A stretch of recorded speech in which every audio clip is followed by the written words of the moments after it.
Good evening. Welcome to the Norwalk-La Unified School District Board of Education meeting for Monday, May 19th, 2025, our initial open session. May I have a roll call, please?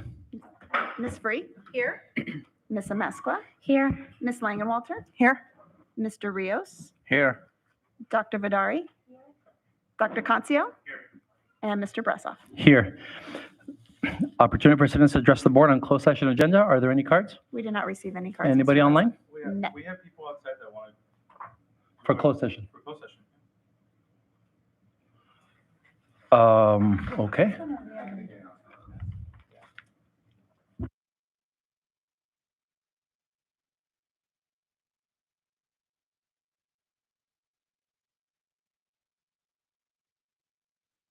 Closed session. Yeah, they can't speak on any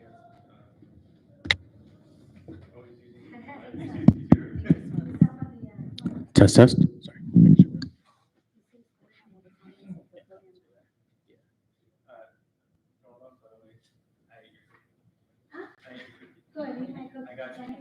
I got you.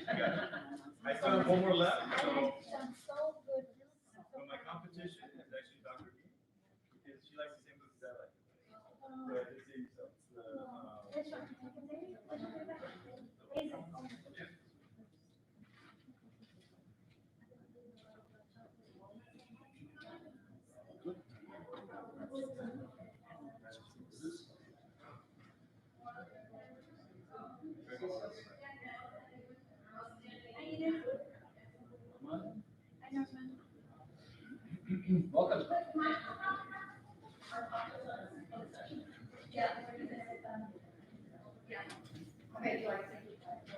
okay, thank you so much. Are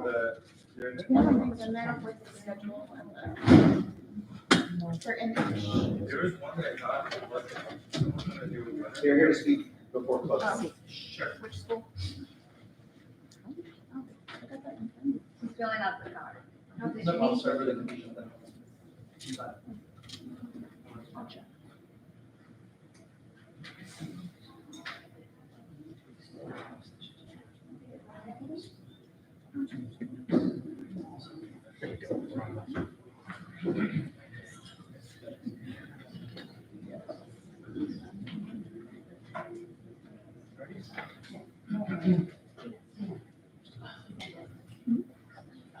If you want to give the card to Ms. Roberts.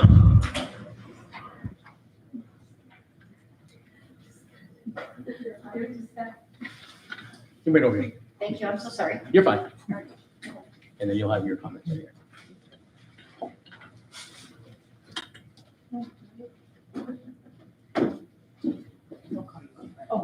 Okay.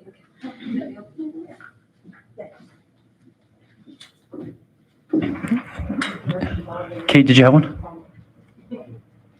Did you have one too? Oh, okay, okay. All right, for a closed session discussion, Ms. Gina Biondi? The best band director. Oh. You're very kind. Hello, everybody. Good evening. Happy Monday to you. To Dr. Baker, Superintendent, District Administration, and the School Board of Education of the Norwalk-La Unified School District. We, the teachers of Los Alisos Middle School, write in solidarity today as we feel united in our perception of the reality that befalls us regarding the negotiation of our working contract for the 2025-2026 school year, which is a mere 12 days from its conclusion. In years past, we seemed to reach a settlement in March with items negotiated and salary wages increased with the promise of retroactive pay dating back to July of the calendar year prior. Working without a contract in March is already an absurd notion and has become a pattern that repeats itself year after year after year. This year, we are still unsettled in May, with just days remaining. The teachers of Los Alisos Middle School have served the NLMUSD for a very long time, with several at 10 years, 20 years, one at 25, one at 30, and one at 35. We are mature, older, experienced, passionate, capable, and professional in what we do, and we feel insulted. We feel used, taken advantage of, and undervalued as we come to work day after day, no matter what, and often without a working contract. Doctors, lawyers, professional athletes do not operate in this fashion, as expectations of both parties are agreed upon in advance of any performed duties. Even on school signing days, students come together to sign a contract, pledging themselves months in advance to a college or university. I must ask why we are not afforded the same level of security and safety. While we appreciate the offer of 1.57% and the increase of $400 or so to our healthcare plans, we have to ask if that is enough. Will the salary raise cover the rise in cost of healthcare or even the COLA? We feel it unfair to be asked to email school board members, attend school board meetings, and asked to have these negotiations settled. Does TANLA not do a good enough job? Your days of bargaining are keeping our highly qualified teachers out of their classrooms and away from their students. Do our students not deserve better? How can our teachers be sending emails and attending school board meetings when they are attending to Femineers meetings, Project Lead the Way events, field trips, the 8th grade celebratory trip to Disneyland, band festivals, public performances and concerts, sports tournaments, robotic events, gardening club events, and planning core academic instruction that accompanies the high-stakes standardized testing? We believe in our bargaining team, and we know that what they ask for on our behalf is fair, decent, and civilized. We trust that they know the feeling of working in the trenches. We are not actively communicating with the powers that be because we are uninvested, but because we are too busy doing our jobs. It is public knowledge the amount of money kept in district reserves far exceeds the required amount. Should you expect master's degrees, specialized credentialing, and the decades of professional experience our teachers have to offer, then objectively you must be prepared to financially reward those that have earned the privilege of holding their positions. We think these lengthy years of service and advanced degrees prove our level of commitment to our students, and we are frustrated by the lack of support we receive from the top. Let it be known that Mrs. Magana, Dr. Sandoval, and Mrs. Togia, administrative staff of Los Alisos Middle School, go far above and beyond to ensure that our teachers feel welcome, appreciated, and valued for what we do. We do not feel that that comes from district leadership. We are deceived by notes of appreciation posted on social media and emails wishing that we have happy holidays. That is not enough. The elephant in the room is the reciprocation of respect. We do not wish to negotiate for as many days as we have. We do not wish to continue to work without a current contract. We do not wish to wear the black t-shirts for any district administrator that opposes our negotiations, doesn't visit our school site anyways. We don't wish to work to rule, but perhaps we should. We don't wish to cancel events, but perhaps we should. We don't wish to strike, but perhaps we should. We wish to negotiate the contracts. Please let us focus on our students, not our paychecks. Sincerely yours, Ms. Gina Biondi, Master of Music in Music Education, Site Representative of Los Alisos Middle School, and 20-year veteran of the NLMUSD, and the certificated staff of Los Alisos Middle School.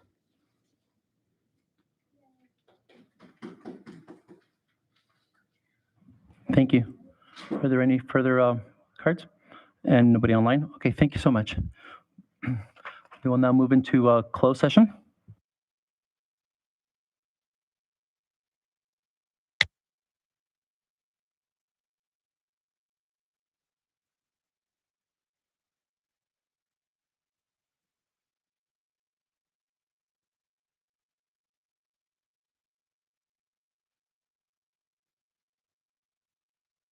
Okay, welcome. Good evening. And welcome to the Board of Education meeting of Norwalk-La Unified School District, Monday, May 19th, 2025. I'll call the meeting to order. At this time, can we get a quick roll call? Ms. Roberts? Ms. Free? Here. Ms. Amesqua? Here. Ms. Langenwalter? Here. Mr. Rios? Here. Dr. Vidari? Here. Dr. Concio? Here. And Mr. Bresoff? Here. At this time, Trustee Dr. Vidaude will introduce the person who will lead us in the Pledge of Allegiance. Thank you, Mr. President, and good afternoon, Mr. President and Vice President Cancio and board colleagues, Superintendent Dr. Baker, cabinet members, and guests here today. It is with great honor that I introduce Dr. Joanne Jung and to lead us in the flag salute. And she's stepping up there. Thank you very much, Dr. Joanne Jung. Dr. Joanne Jung was raised in a family of educators. Her mother taught fashion design in South Korea, and her granduncle was the Minister of Education. Though education was deeply rooted in her upbringing, her own path took a different turn. At age 10, she and her family immigrated to the United States in April 1981 without knowing the alphabet and with little support as an English learner. Driven by necessity, she adapted quickly. Dr. Jung pursued a degree in art from Cal State University, Long Beach, and worked in the private sector, believing her future lay in design. But years later, she found herself drawn back to education when she began working in Norwalk-La Unified School District. What started as a job gradually became a calling. She rediscovered her purpose, creating opportunities for students to explore their interests and grow through meaningful learning experiences. This renewed passion led her to further her own education, earning a master's degree from Biola and a Doctor of Education from Cal State University Long Beach. As Dr. Jung approaches 25 years with NLM, USD, she reflects with gratitude on a journey that brought her full circle back to the heart of education, where she has found not only a career, but a lasting sense of purpose. And I would like for you to please welcome Dr. Jung. Thank you. Thank you. Thank you, Dr. Vidari. It's quite an honor to be here today. And can I just share that this is the first time ever that I get to lead a big group in the pledge to allegiance to our flag. And as an immigrant and now as a U.S. citizen, back in it's been 44 years now. And it's an honor. So thank you so much for the invitation. And please join me standing in a pledge of allegiance. Ready? Begin. I pledge allegiance to the flag of the United States of America and to the republic for which it stands, one nation under God, indivisible, with liberty and justice for all.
Thank you. Before I move on, I just wanted to let people know if anybody else wanted to turn in cards, we'll take cards till about 7:40.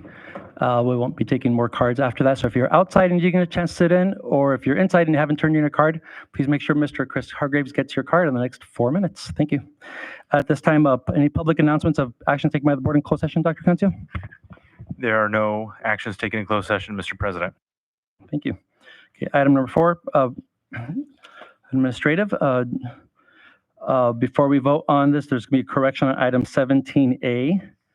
Item 17A, the dollar amount should note $317,750.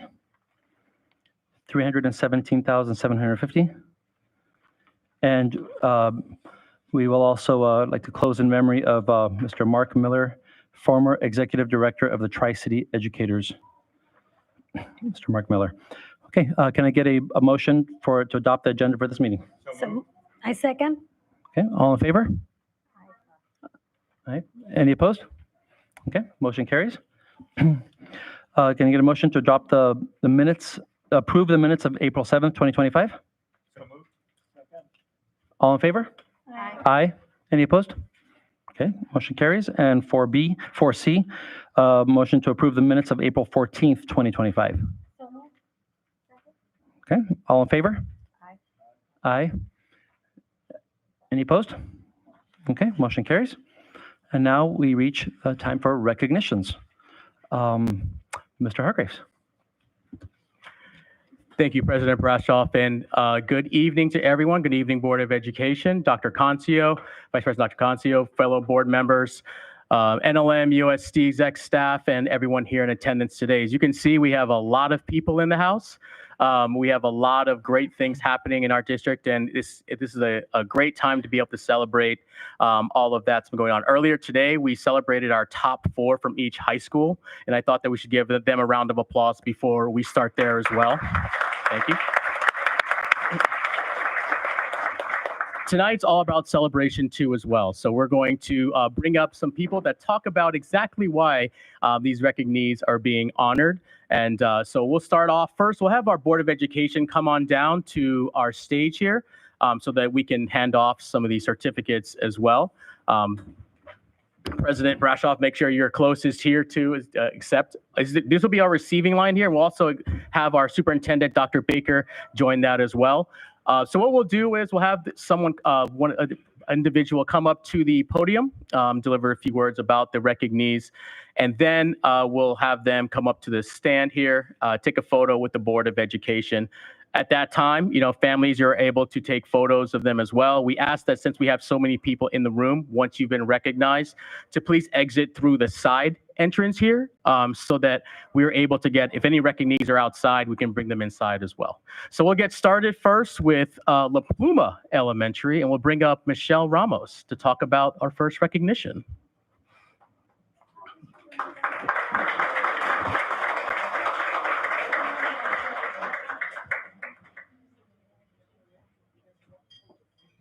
Good evening, everyone. I am Maureen Bixby, principal of La Pluma Elementary.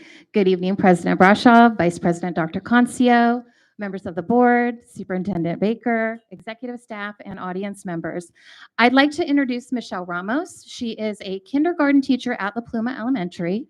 She's been in the district for 28 years, and she is going to recognize some of her fellow colleagues this evening who really stepped up for her in her time of need. So I'd like to turn it over to Michelle. Thank you, Mrs. Bixby. I asked Mrs. Bixby to stay close by because I tend to get emotional. I'm a crier. So who knows, like when I'm going through my little speech, I said I might call her over to help me out. I just wanted to say to the superintendent and the board, thank you so much for giving me this opportunity to recognize 3 people. I don't know if any of you have ever taught a kindergarten class or been in a kindergarten class recently, but I want you to just close your eyes and imagine you're in a kindergarten class and you're trying to keep 5-year-olds engaged for 6 hours every day by yourself. Just imagine that. Now, while you're thinking about that, imagine being a substitute. You walk into the classroom, you don't know what awaits you. So you can imagine how carefully I planned when I knew that I was going to have surgery and be out for 3 days. I carefully made my plans and I had all of my materials ready to go. I asked Kelly McKenna to be my substitute. And halfway through my surgery, I discovered that I had been misdiagnosed, and as a result, I now needed to be out for a month. So at this point, I was beginning to panic because I knew that I had detailed lesson plans for a week, but after that, the plans were just an outline. And not only that, but I had only asked Kelly to be my sub for 3 days, not a month. And to make matters worse, I would now be missing open house, every teacher's worst nightmare. And I see some of you rolling your eyes and shaking your heads so you know what I'm talking about. Well, it's at this point in my story that the heroes emerge. These 3 women, Kelly, Mickey, and Anna, banded together to save the day. Kelly and Mickey took turns being my subs and making sure the students had consistency and engaging lessons. But they did not do this alone. My amazing colleague, Anna Jura, was there for them. She gave them lesson plans, she checked to see what they needed, and she also checked in on me. On top of that, they took the time to prepare my class for open house, and if you look at the pictures, you can see the hard work that they all did. The care and dedication of these 3 women made a difference not only in my class, but also with me personally. Knowing that everything and everyone was in such good hands, I was able to have peace of mind, and I could just focus on healing. So I would like to take this opportunity to recognize them and to thank them for their time, their kindness, and their dedication. Norwalk-La is blessed to have people like Anna, Mickey, and Kelly in our district, and if you are ever looking for a good sub, you know where to find them. Thank you.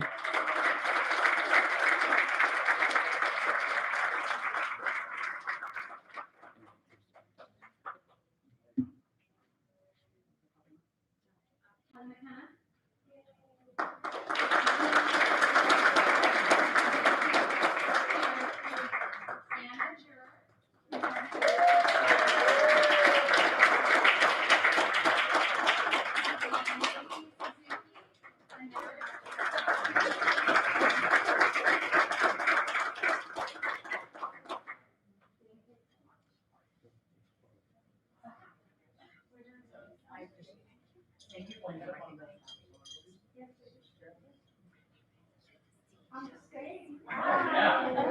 Getting used to this thing today.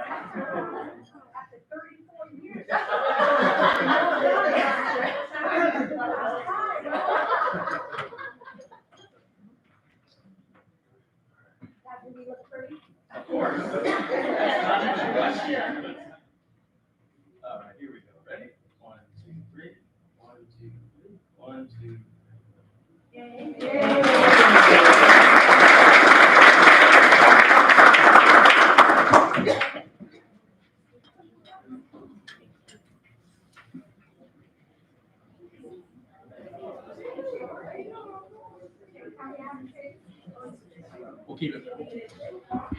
We'll keep it moving to our next recognition, the Migrant Education Speech and Debate Team.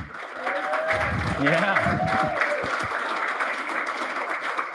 I would not be able to tell you all the amazing things that they are, so I'm going to have my good friend Jonathan Verdugo do that for us here.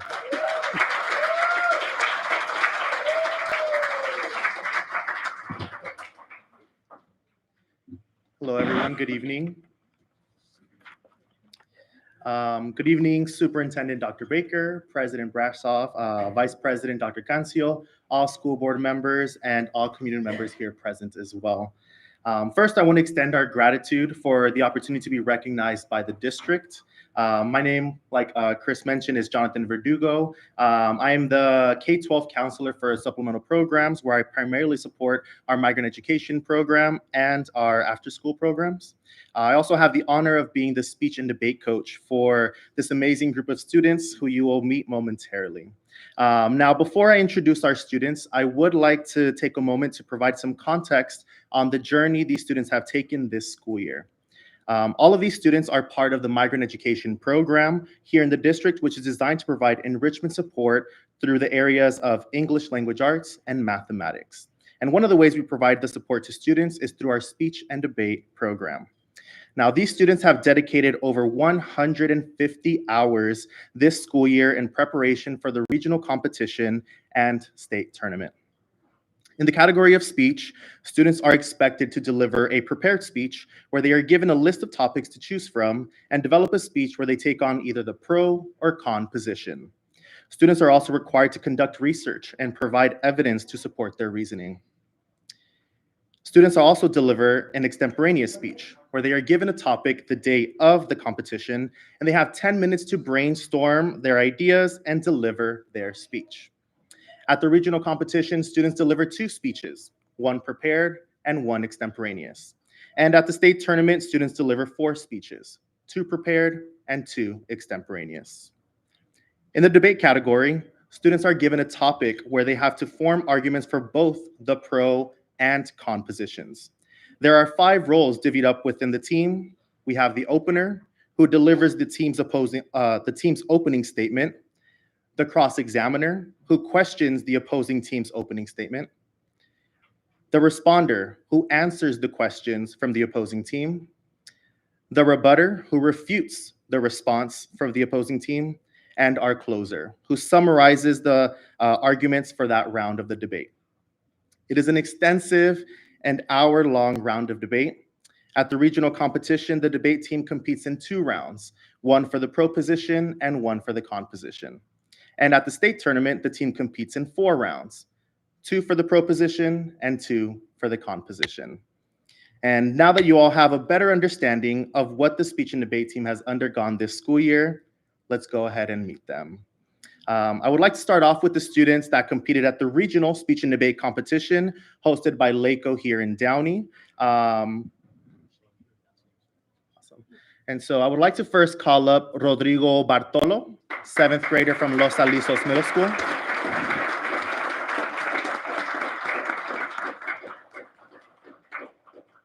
Up next, we have Joshua Gomez Rodriguez, 7th grader at Los Alisos Middle School.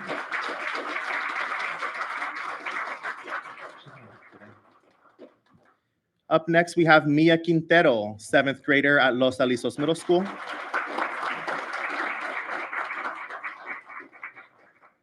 Next, we have Guadalupe Romo Limon, 7th grader from Los Alisos Middle School.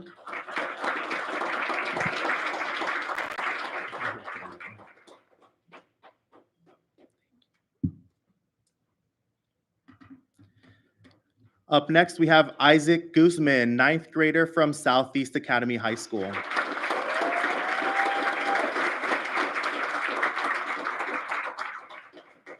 Up next, we have Dana Lozano, ninth grader from Norwalk High School.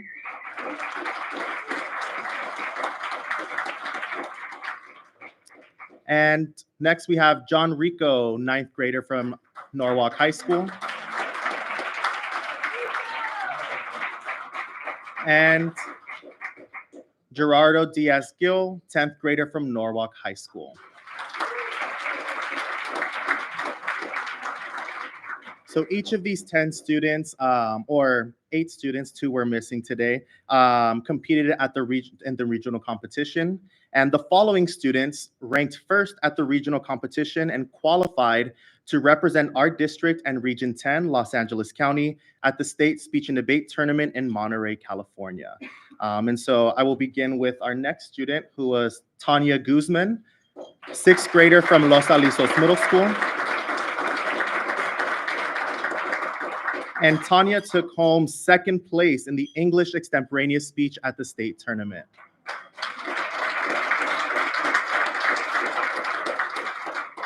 Up next, we have Itzae Perez Garcia, 7th grader from Hutchinson Middle School. And Itzae took home 3rd place in the English extemporaneous speech. Up next, we have Jaylene Chavez Madrigal, 8th grader from Los Alisos Middle School. And this is Jaylene's 2nd time going to the state tournament. Up next, we have Justin Diaz Lagunas, 9th grader from John Glenn High School.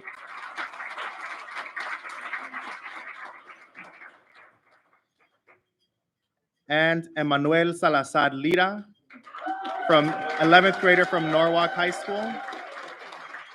And Emmanuel took home 3rd place in the Spanish prepared speech. Now, this next group of students is a team of 5. This is our high school Spanish debate team. And these 5 students brought home the state championship and took 1st place in the high school Spanish debate team. And so up first, I'll call our 9th grader from Norwalk High School, Vivian Tejeda Garcia.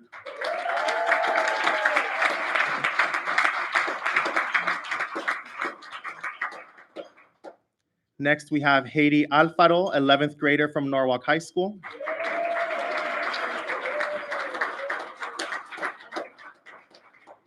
Next, we have our 3 seniors who will be graduating this year. We have Andrew Alcala from Norwalk High School. I would also like to share that Andrew will be attending UC Irvine this fall. Next up, we have Jimmy Arellano from La Mirada High School. And Jimmy will be attending the University of Southern California, USC, this fall. And last but certainly not least, we have Alejandro Romo Limon from Norwalk High School. And Alejandro will be attending Cal State Long Beach this fall. Superintendent Dr. Baker and school board members, thank you all again for this opportunity. The Migrant Education Program will also be having our 3rd annual senior banquet / speech and debate celebration at the end of the month on Saturday, May 31st. We would like to invite you all in celebrating the accomplishments of these students as well as our graduating seniors, and hope you'll be able to join us. And I'll leave our invitation here with Chris, who can maybe pass along the information. Thank you all so much. Oh. And this is the 1st place trophy from our high school Spanish debate team. So we decided to bring it here for the photo op.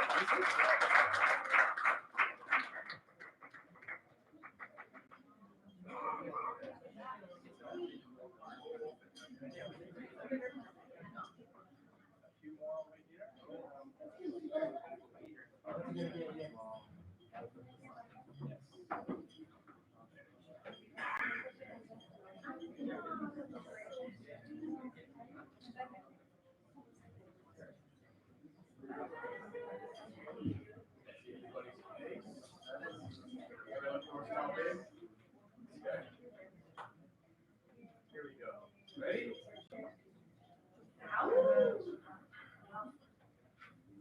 1, 2, 3. 1, 2, 3. One more.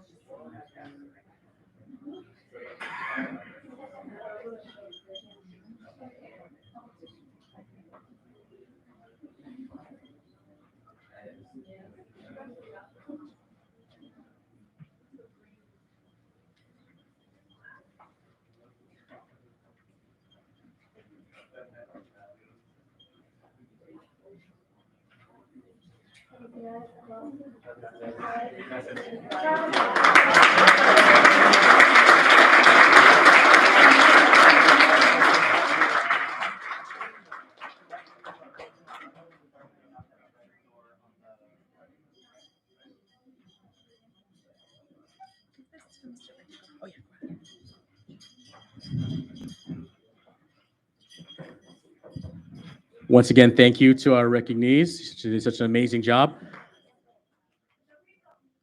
I'd like to invite the Norwalk High School esports team. If you're not already in now, let's bring you in.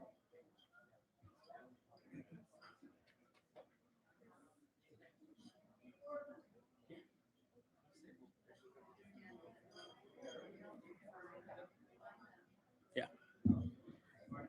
As a reminder, everyone can go out the side entrance there. Thank you.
Okay, looks like we have them all in. Coach, are they all in? Okay.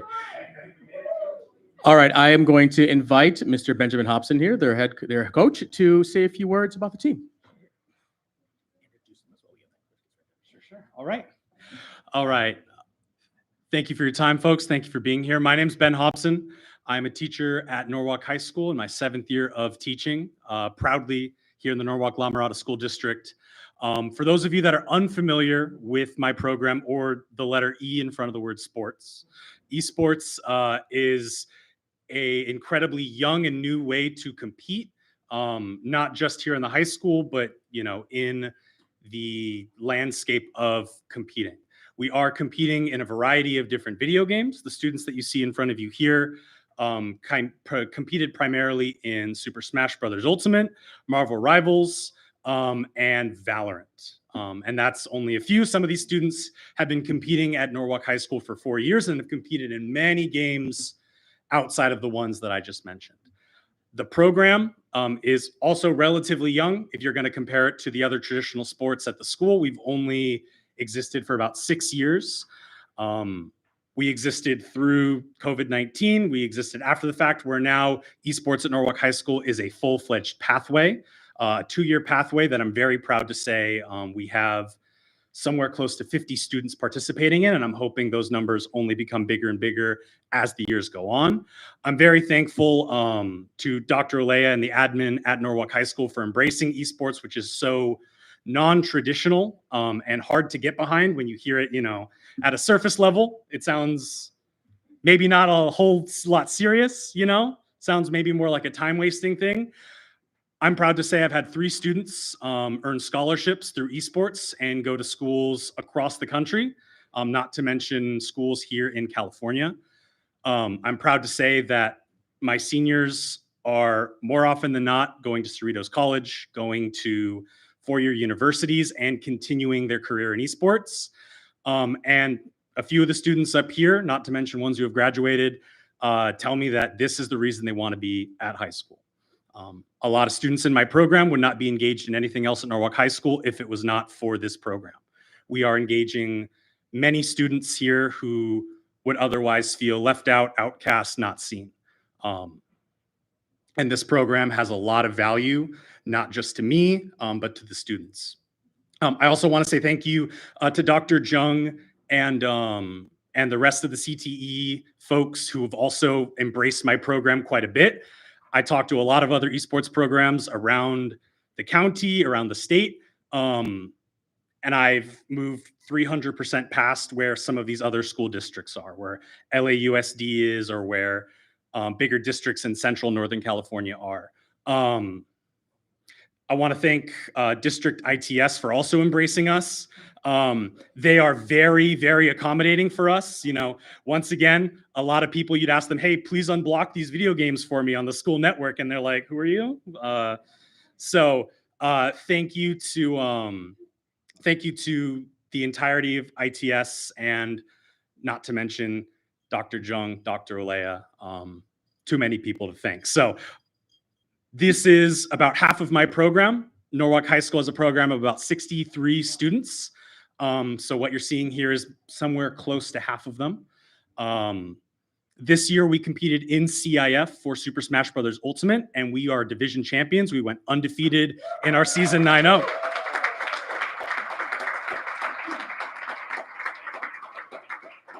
Super proud of these guys. I'm super proud of these guys. I don't know what else to say. So without further ado, all right. So a few of these students unfortunately couldn't make it here today. So I'm going to call my club president, Alexander Delgadillo, to help take some of these awards for the students who couldn't make it.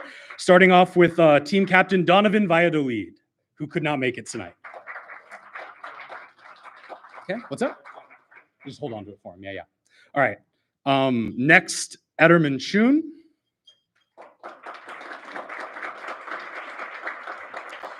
Next, future club president for Norwalk Esports, Mr. Tadeo Lopez.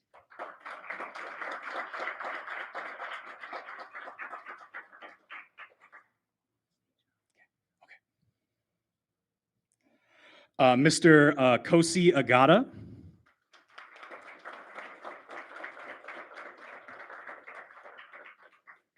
Mr. Juan Sanchez Ojeda.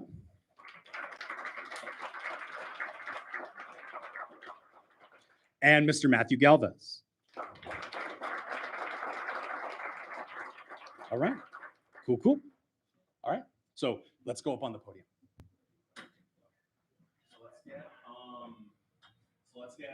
Go on up with them up there. And then, yeah, we can't, what's that? Hold on. You're gonna go up there with us. Okay, so how many of these kids can we comfortably fit on the podium? 20. Okay. You can fit all of them. Go right ahead. We have a wide lens. You'll be fine.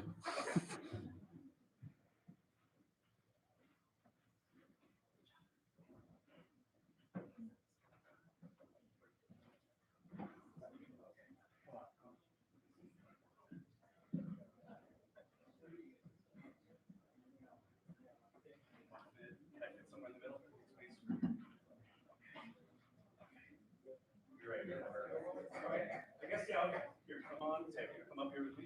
And you come on. All right.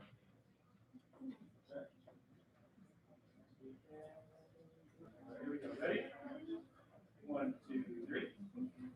1, 2, 3. One more. 1, 2. All right.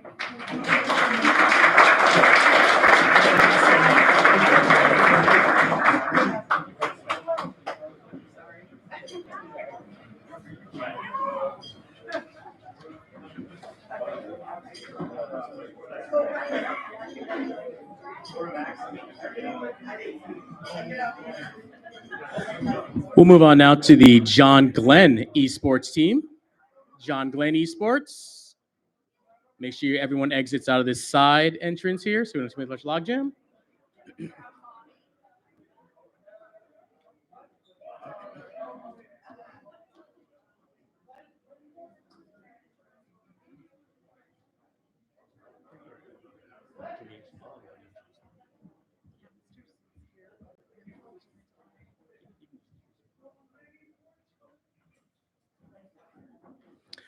All right, and we'll have Dr. Jennifer Padilla introduce the coaches of the Glenn esports team, and we'll hear more about them. Thank you. All right, you guys, you got to spread out to look like 63 people, okay? You got to do, okay. You can see that we have a budding esports program, and I'm going to let Mr. Sewell, who knows way more about this, speak. But I just wanted to say that this is the first year that they've really competed and that they emerged through this season undefeated, right? And we went to playoffs. We're in playoffs. We didn't quite place, but just the fact that they went undefeated this season and got that far, we are so incredibly proud of you guys. So, Mr. Sewell, please.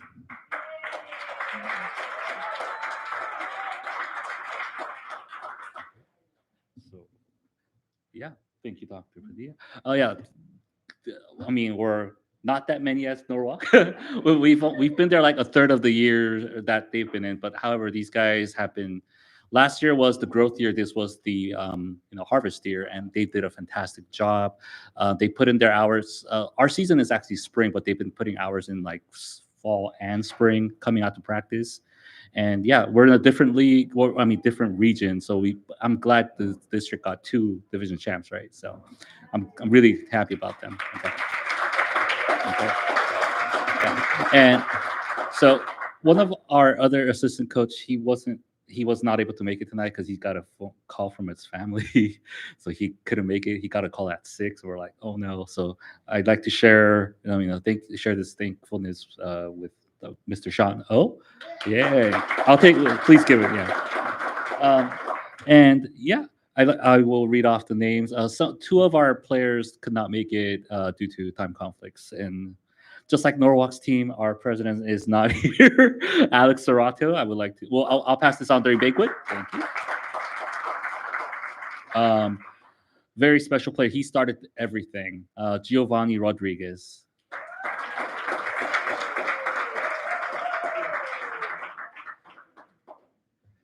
Okay. Another player, he's a senior, Eric Martinez. Thank you.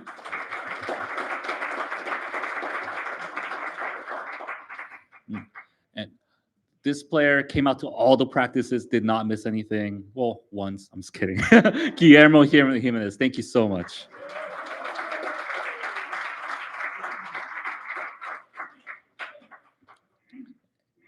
And before reading off the last one, this player could not make. He's the youngest one. He's the newest addition, but he put in a lot of effort this year. Edson Martinez Salcedo, please. And I believe that kid is in top 10 in sophomore. So yeah. And lastly, but not least, our next year captain, EJ Edward Munoz. Thank you so much. And thank you so much.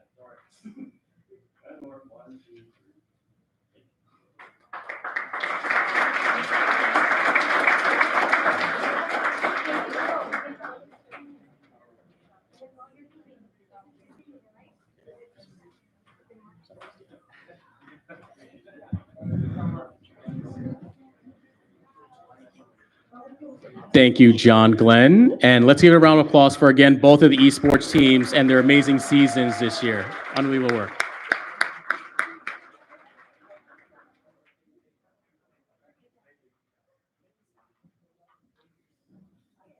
Last and certainly not least, we are going to welcome in Southeast Academy, and we are going to... We've kept that woo for almost 2 hours. I appreciate it. We are going to recognize their drill team for their unbelievable performance And Master Sergeant Marty Schaefer is going to give you all the details. Master Sergeant? Thank you, Mr. Hargraves. Good evening, everyone. We have some special young men and one young lady here with us tonight. I want to recognize them for their drill teams. Now, I'm going to read a little narrative here about what they did. On April 26th, on a very wet Saturday, cadets from Southeast Academy High School competed in this year's Golden Bear West Coast National Drill Competition. The competition consists of drill teams competing in multiple phases of military drill movements. This competition is our CIF equivalent, becoming the largest drill team competition with over 53 schools competing. We are very proud of our Southeast Academy cadets earning top awards, first place in regulation sweepstakes. So to do that, they have to earn, there's 3 competitions they have to earn a trophy in, and this is what they are. First place in arm regulation, second place in arm inspection, and second place in arm exhibition. So there's an inspection component, a regulation as far as movement, and an exhibition of spinning the rifles. They also were third place in a 4-man person arm exhibition. Just to give you some insight, the weapon itself, the rifle they use, weighs 10 pounds. So when you see them spinning it, they can show their fingers and their bruises, but it's quite remarkable. I want to congratulate the cadets on the job well done. A special shout out to our Southeast Academy families who came out to support our teams, and to the Southeast Academy Booster Club for providing lunch and refreshments. Now you got to remember, this was during spring break. So they came in during spring break on their time. We actually came in and practiced a day just before the competition itself. Normally we go out with another unarmed competition, a team, and also a color guard team. So, but we're able to get these young men and one young lady to come out and compete. Now, she may be tiny and small, but she swings a big stick. Now, I want to have them come up. They're going to come up. Is that the plan? Have them come up and be recognized. So here we go. Our rifle unit leaders is Andrew Solario, 12th grader. Come on up, sir.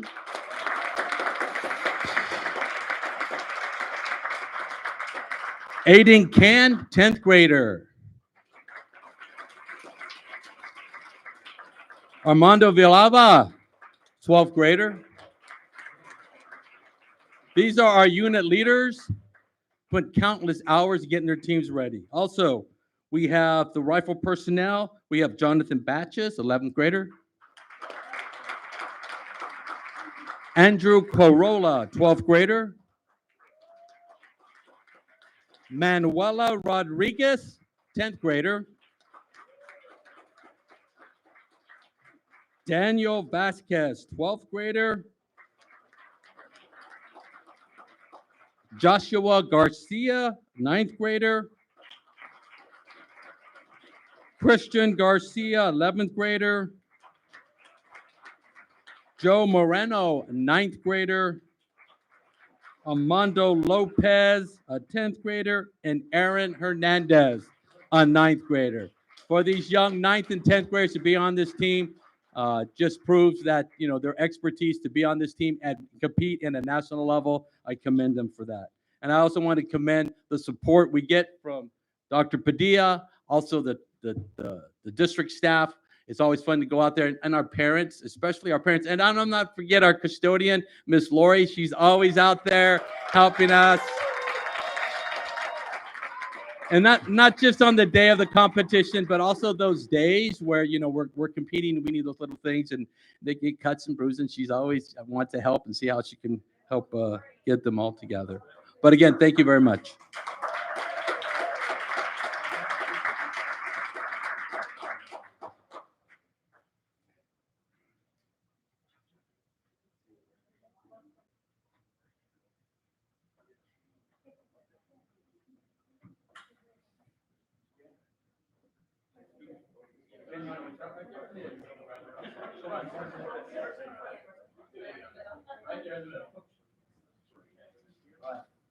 They don't like to smile, you have to tell them to smile. Just don't hurt it right there.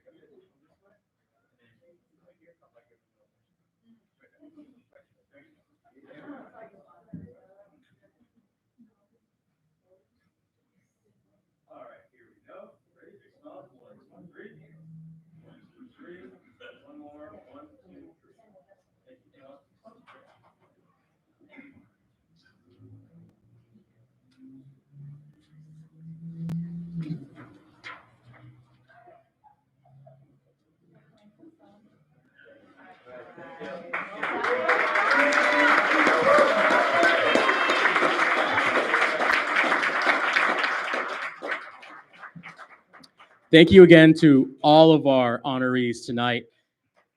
Thank you to all the school site staffs for helping us put this together. That concludes our recognition portion. I actually do want to point out one other unit today that got recognition. Earlier today, we also recognized our student board members. For those of you that have come to our board meetings, they give an update every meeting. It's always such a robust and amazing update as well. So we got a chance to honor them too. So thank you all very, very much for coming tonight.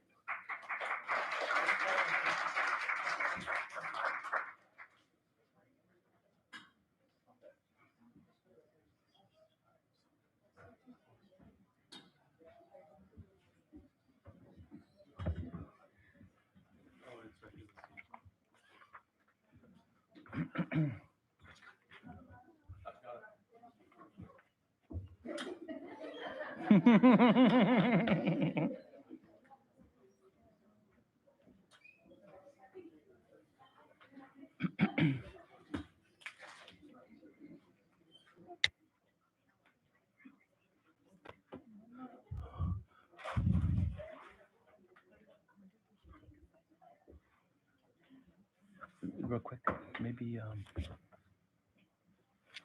right before the. Okay, just real quickly for the record, we need to redo item 4. I misnamed the items relating to each date. My bad. So we're just going to have a real quick revote on item 4. Can I get a motion to approve the minutes of April 7th, 2025? So moved. All in favor? Aye. Aye. Any opposed? Okay, motion carries. Item 4B, to approve the minutes of April 14th, 2025. So moved. Okay, all in favor? Aye. Any opposed? Okay, motion carries. And item 4C, motion to adopt the agenda for this meeting. So moved. Okay, all in favor? Aye. Any opposed? Okay, motion carries. Thank you so much. We've done number 5, and now the student board member communications. Dr. Madrano? Good evening, President Brashaw, Vice President Cancio, board members, staff, and guests. We have actually 2 board reports this evening just because we want to make sure we have representation from all of our schools. So we're going to start first with Hutchinson Middle School, and I would like for Liana Hale to join us at the podium. I'll take a moment to tell you a little bit about her. Liana is the president, the ASB president at Hutchinson Middle School. She is currently in 8th grade and will be promoting in June to La Mirada High School. She is a Silver Hawk, earning a GPA of 3.5, and she is involved in many extracurricular activities, including ASB, which is the Associate Student Body, soccer, softball, track, and volleyball. These programs have helped her to grow into the person she is today. At home, she has 4 siblings that includes 2 sisters and 2 brothers. She is the second youngest child. Her supportive parents have pushed her to work hard and have taught her to never give up. Liana is looking forward to attending La Mirada High School in the fall. Please welcome Liana Hale.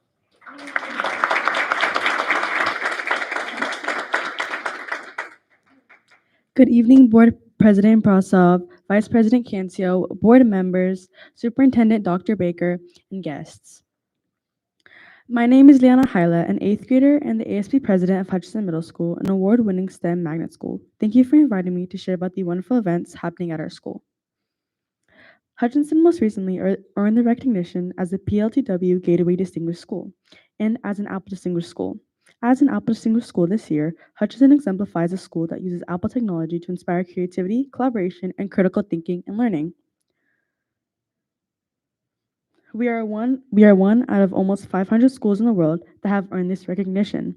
As an Apple Distinguished School, Hutchinson is considered to be amongst the innovative schools in the world. As a PLTW Gateway Distinguished School, we demonstrate a commitment to PLTW and student success by having more than 50% of our students participating in STEM and career learning programs.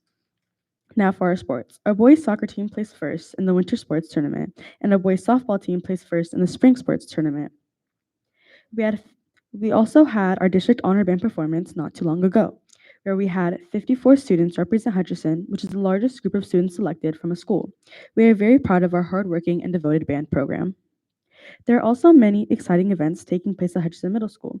We had our winter formal in February called the Winter Wonderland, and we also launched our kindness campaign to promote kindness and inclusiveness. We had our annual cultural fair. This event brings people from different cultures together. Each culture gets a booth and has the opportunity to explain, describe, and answer questions about their culture.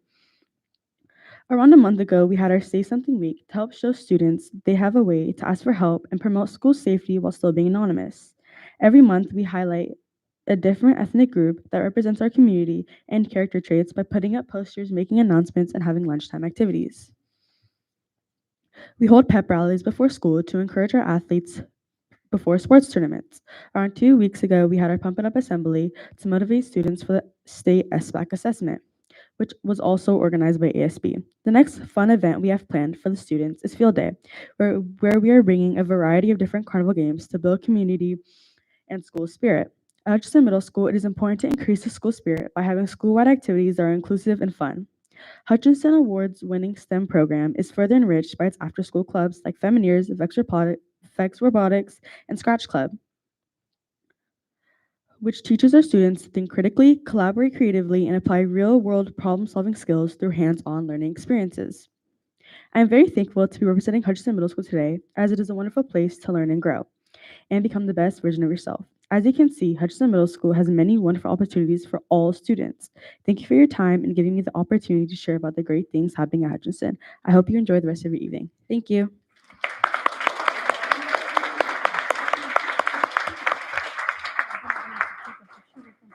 Thank you, Liana. Next up, we have from. Sorry, real quick, I just want to say thank you so much.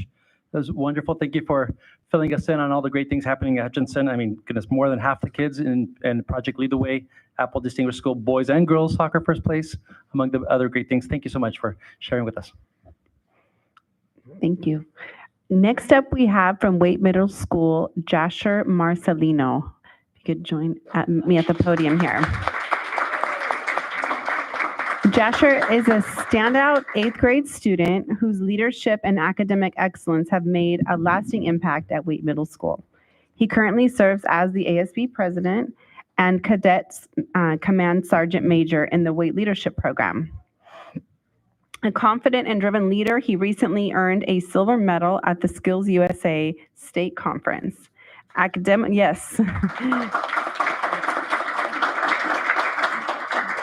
Academically, he has maintained a GPA above 4.0 all 3 years, achieved level 4 on the SBAC in both ELA and math, and is an honors student with perfect citizenship.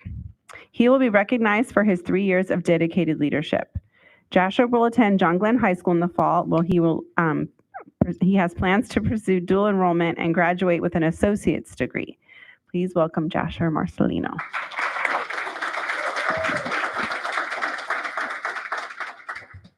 Good evening, Board President Brasov, Vice President Cancillo, board members, Superintendent Baker, and guests.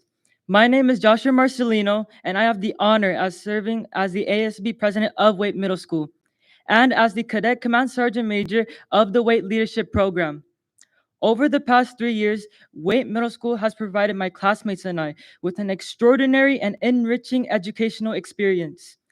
Wait has continuously helped us with the academic and personal tools necessary to succeed, not only at the next grade level, but also as we prepare to transition into high school. Our school cares deeply about our social development, especially in the area of soft skills. I am a student representative on our PBIS team, and I have contributed on our application in achieving bronze recognition, collaborating with administration, parents, and my peers on this application has been an enriching experience, and I eagerly await the results. As we approach the SBAC assessment, our teachers made sure we were thoroughly prepared. I would like to give gratitude to our exceptional language arts teachers, Mr. Bazinet, Mrs. Leon, and Ms. Gehrig. In January, they assigned an informative essay on the topic of hibernation. This assessment provided critical practice in essay writing, significantly enhancing our skills and preparing us for the ELA performance task. Their commitment to the academic excellence truly made a lasting impact. I would also like to recognize Mr. Flynn and Specialist Crocker for the lessons they've given me. They taught me how to write paragraphs effectively, create well-organized presentations, and develop public speaking skills, all of which are essential for success in high school and beyond. These teachers have not only enhanced our academic abilities, but also gave us the confidence to present ourselves with professionalism.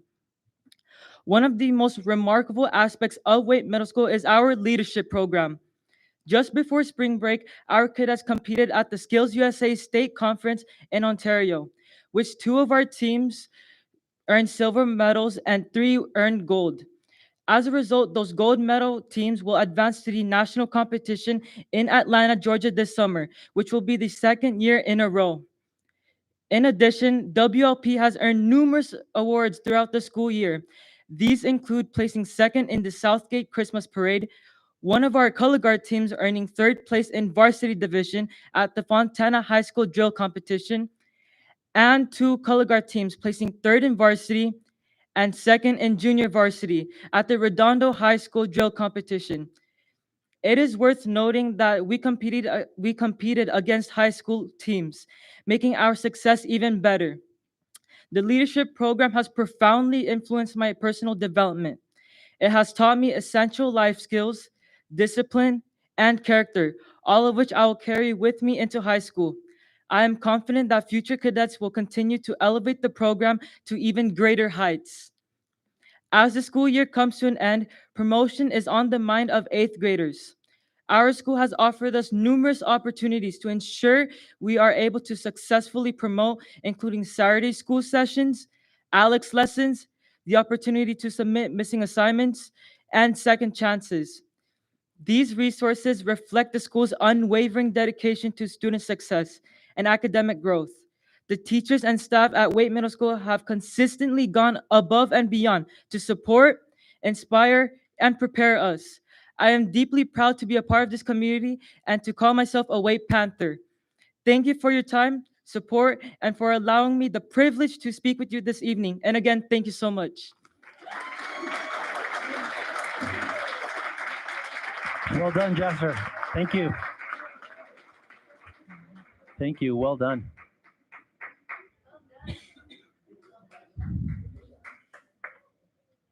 All right. Now is what? That was very. We're approaching the public comment. As we mentioned before, there'll be 3 minutes per person. If you need translation, we have a translator. Please use only that translator. Si ocupa traducción, tenemos una traductora. Favor de usar solo la traductora que tenemos. And I will be calling up the person and then the backup speaker to try to move through the people a little quicker as we have many more things to cover tonight. So if Mr. Aaron Hernandez can take the podium and Mr. Christian Garcia can stand behind him ready to go. Do we have, okay. Aaron Hernandez and Christian Garcia. Okay. Aaron Hernandez. Okay. And then if you can get the podium, then Christian Garcia will be right behind you. That way we can move through the speakers. Okay. And just again, to reiterate, we're not going to be able to respond, but we are listening carefully. Thank you. Okay. Good evening, everyone. Board members, good evening. I came up here to just talk about the situation about the merger with Southeast Academy and John Glenn. For many cadets like or like me, regardless, it has put a heavy toll on us. Our morale is low. It's put much stress on us. And it's really unfortunate that we are faced with this decision instead of at least keeping us at that current campus, or we can merge us to Excelsior. But I guess that's not going to happen according to your guys' decision, and it's extremely unfortunate for us. And it's put a heavy toll on us, and that's all I wanted to let you guys know about. But just know it's affected us, and I guarantee you, next year there's going to be barely anyone going, and it will fail. I promise you, this program, it will not work. I mean, we're not a program; we're schooling ourselves, but you're going to treat us and create us into a program. So that's all I got.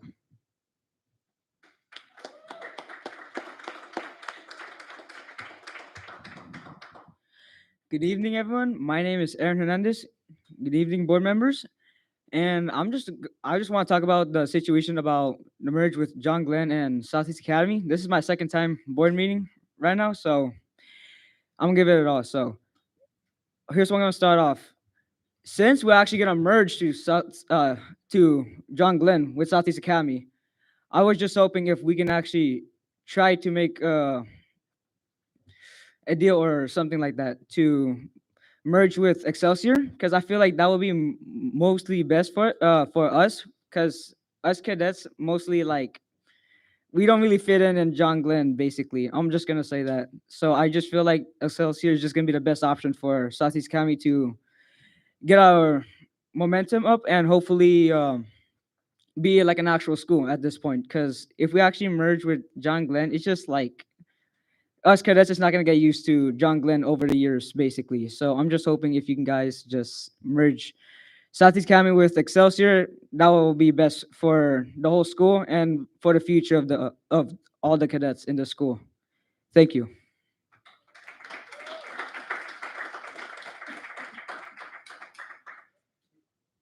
Again, I'll call up the next speaker and then the person after them, Chris Garcia, and then Mr. Rick Klein, if you can be ready right after him.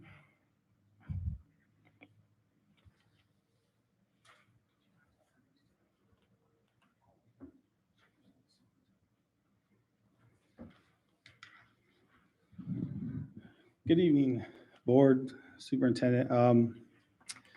Yeah, so you heard from my son. My other son doesn't even want to come up and talk to you guys because he feels it's pointless. He's frustrated, as most of us at Southeast are, parents, cadets, everybody. That's the letter for cure. I'm giving it to you guys again so that it's officially on the record. You guys have it.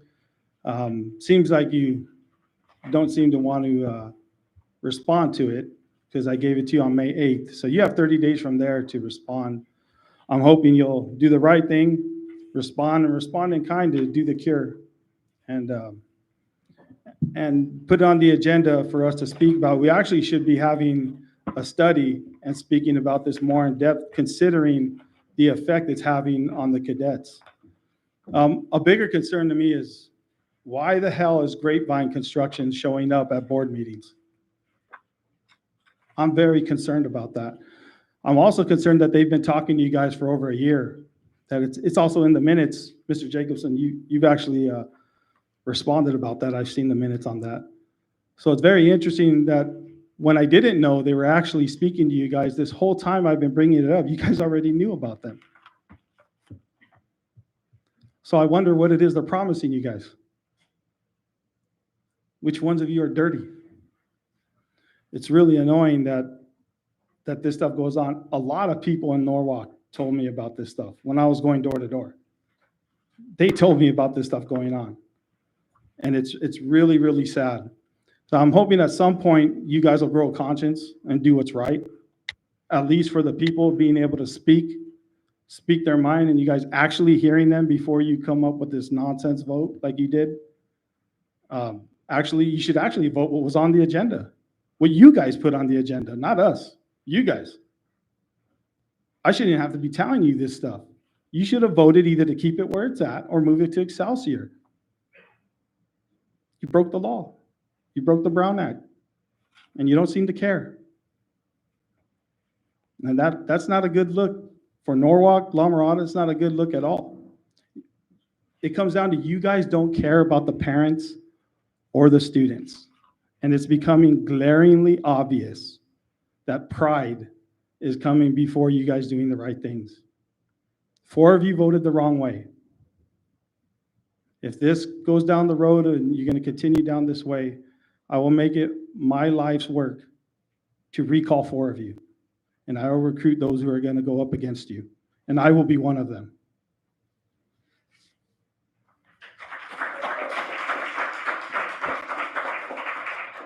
Mr. Klein? I'm sorry, and after this, if Carolina Corolla can be ready. Okay, good evening, board and superintendent. I think I have determined how we got here tonight with respect to that Southeast Academy decision, and I'm going to march through some time with facts and with some of my own hypotheses. Last year, the California superintendent launched an initiative to add 2.3 million housing units on school district-owned land to help the state's housing needs. This initiative has 3 requirements for districts who are seeking these state housing grants and benefits. I've got the initiative from the superintendent's office here. There are 3 requirements. 1, the initiative is based on available land in the district. 2, the district must pass a bond to build housing. And 3, this housing would be restricted to educators, teachers, and staff.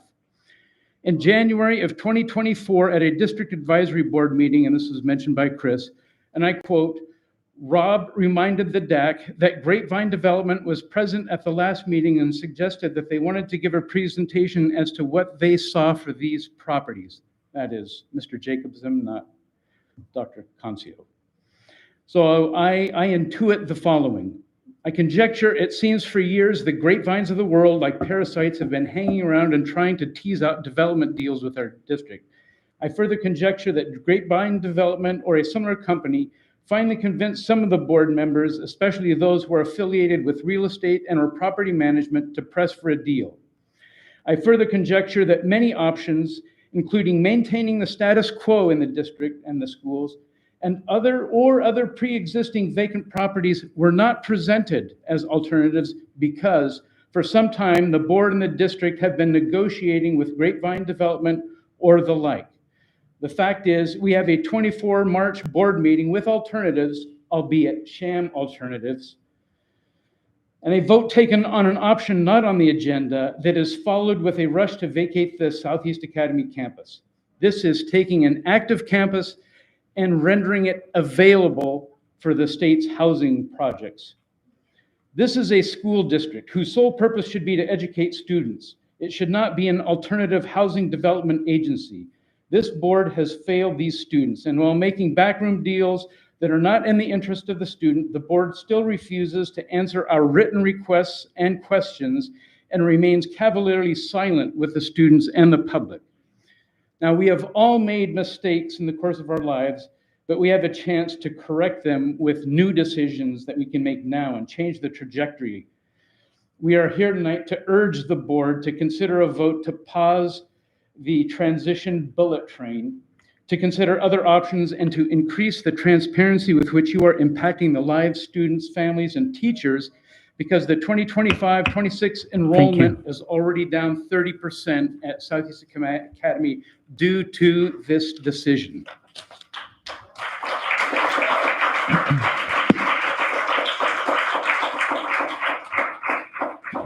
Ms. Carolina Carola, and then after that, if Heather Brass can be ready. With translation or no? No. No? Okay. Good evening, board. I've been up here and I appreciate you guys actually paying attention to our children today. Last time I came up and it was on my emotion that I came and attacked you because you were hurting our kids.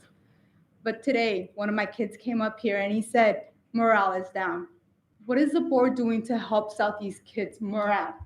What are you guys doing to help them get comfort, find peace with the decision you guys have made? Nothing. These kids are at my house. They're crying, they're sad, they're desperate because this has been removed from them. Kids are gonna go to different schools and they don't even know what to do. And what are you guys doing to help ease the way for them? Nothing. Absolutely nothing. No counselors. There's nothing for them to support their feelings. Nobody to talk to. Have you ever stepped a foot on their campus and said, hey guys, we're here. We're here to support you. We're here to walk you guys through this craziness that we made? Absolutely not. These kids that you are moving around like pieces of paper need support. They need somebody to talk to. They need help.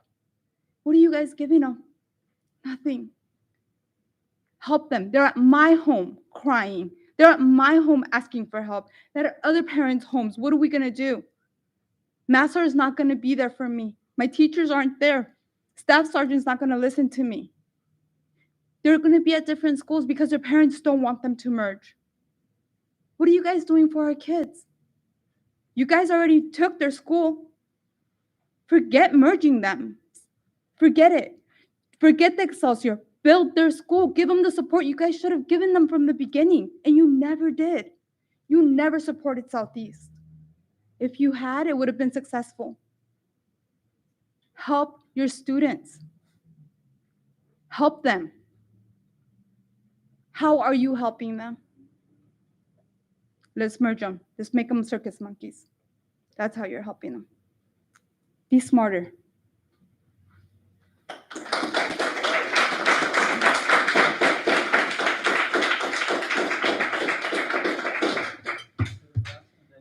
Sorry, Ms. Heather Brass and then Ms. Katerin Arkisola, if you can be ready after her. Thank you. Good evening, President Brasov, board members, Dr. Baker, and guests. I came up to talk to you guys today after it being brought to my attention, the group Mass Resistance and their involvement in this district. I'm going to read for you from Wikipedia. Mass Resistance is an American organization that promotes anti-LGBT and socially conservative positions.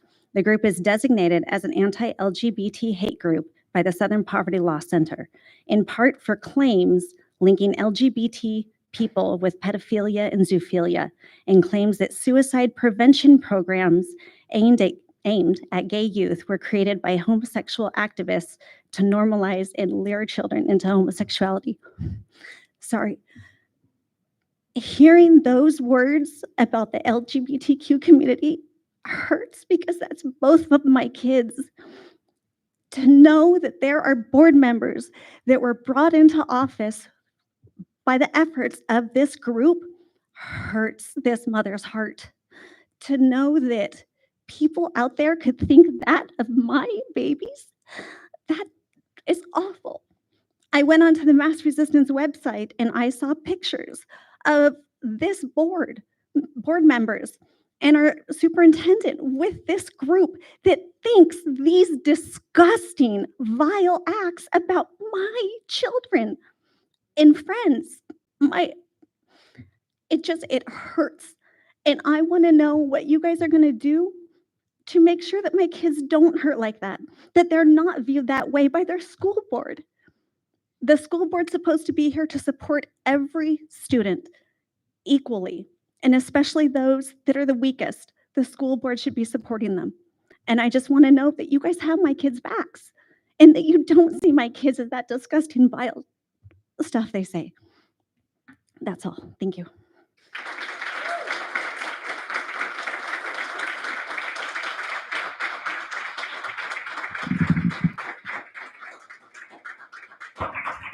Thank you.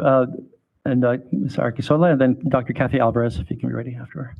Hi, good evening. I'm just here to talk about the summer school program for the special education kids. So I actually wrote something. Thank you for giving me the opportunity to speak tonight. I want to start by saying how much I value and I appreciate all of the teachers and all the work that they do. However, I do have serious concerns about the way that the special education summer school session was ran and organized last summer. Families were actually not notified until almost the very same day that it started. We didn't know what school it was in. We didn't know who our kids' teachers were. Another point was there was way too many kids of all different ages put in one school. So everybody came in through the same gate, whether they were in preschool, whether they were older. It was very chaotic. It was very scary. Some of the kids had meltdowns. The smaller kids got scared. The smaller kids had meltdowns. The bigger kids got scared. Another thing was we were not allowed to go inside the campus to view where our children's classrooms were. We were just supposed to leave them at the gate, and whether they were crying, whether they were not crying, just trust them to these adults that, in all reality, I've only met the teacher that is my child's teacher. He did not have that teacher for summer. The session itself was very chaotic. People were parking everywhere. A lot of us were almost getting hit by cars, the school bus, everything. One day I was handed the wrong backpack. Another day I was handed the right backpack. Everything inside was wrong. Another time, somebody came and gave me the wrong child, and they thought that it was the right child. No one could tell me what happened when I picked up my son and his hand was injured. They said, well, he must have put his hand in the door. From what I can tell you, my son is nonverbal. He cannot come home and tell me, hey, I hurt myself. Hey, someone's being mean to me. So I rely on very open communication between everybody. We called. One day my son was sick. We called to report it. No answer. I emailed teachers. No answer. So I just want to let you guys know that a lot of parents that I've spoken to, whether they're in my child's class or in other special education programs, have told me that they're not bringing their children to summer school. And I just wanted to be understood that it's better for me to speak about this so that we don't lose those resources for our kids in the summer, because they're very needed. Our kids need routine, our kids need everything. And I would rather address this and bring my child and know that he's safe rather than not bring him at all and have him lose out on his education and his routines, and just overall make it harder for everybody involved. These are our special needs kids, and they do need more organization. I do appreciate all of you. Thank you.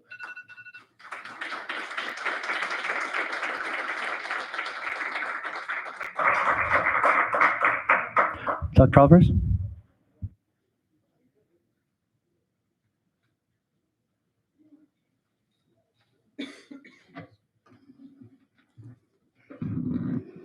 Good evening. My name is Dr. Kathy Alvarez. I'm a proud product of Norwalk-La School District.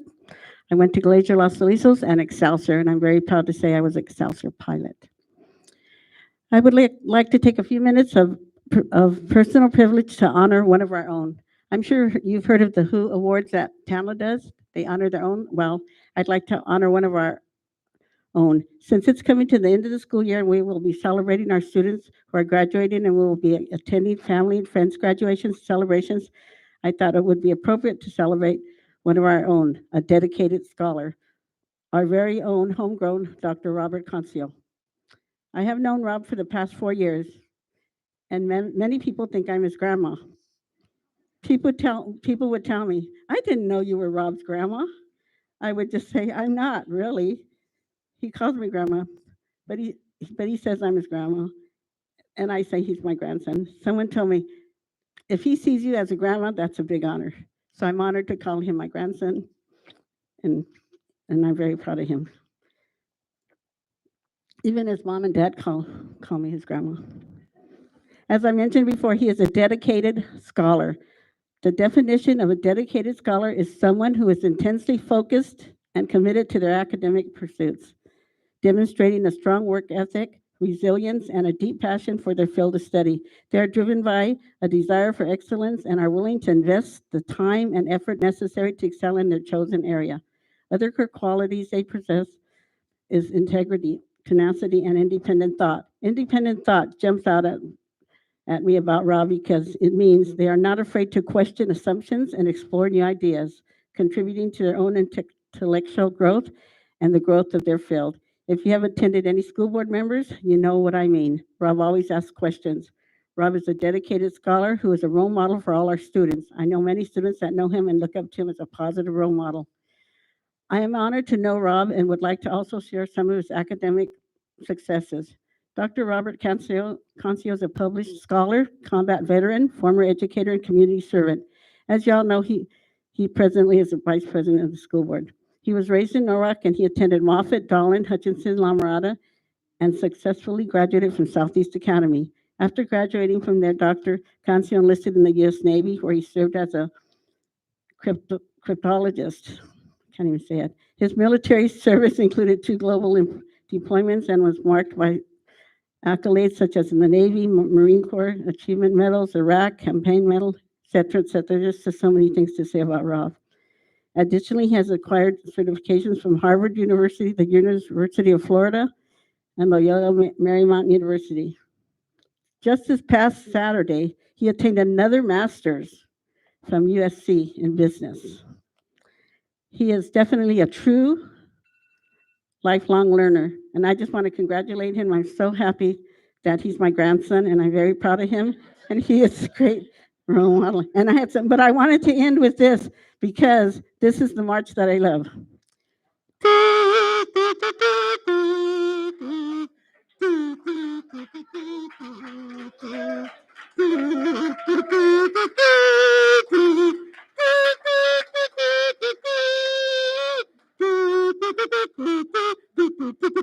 Thank you.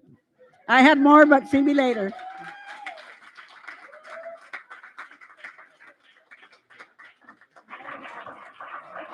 You are hired for all of our graduations. All right, we have the last speaker, Ms. Natalia Valadez and Ms. Kate Wilson. I believe you guys wanted to do something together. Good luck topping, but come on up. Yeah.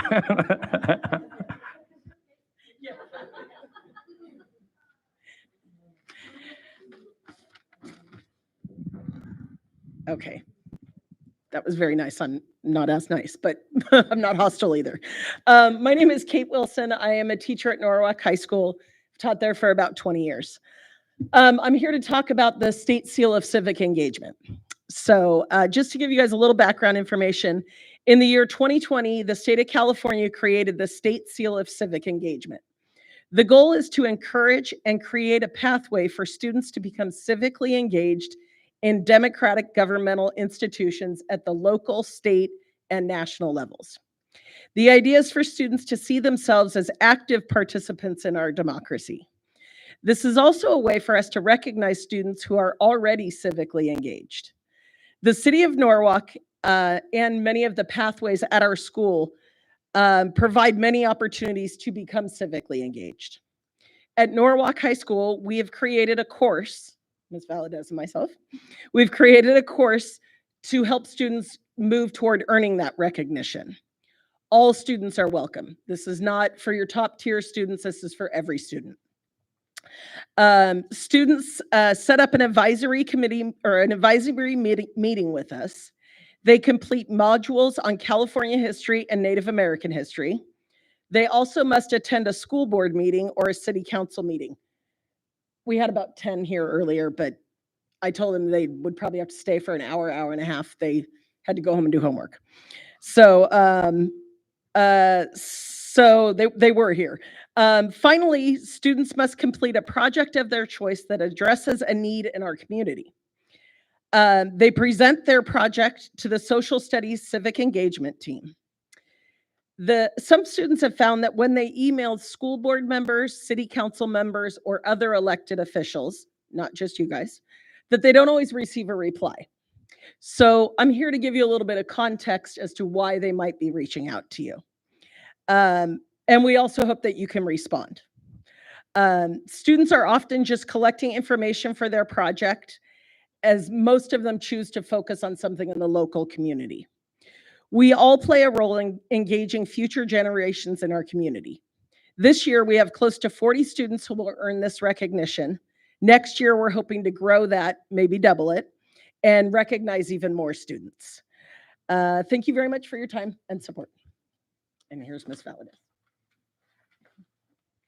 I'm going to get my 3 minutes too.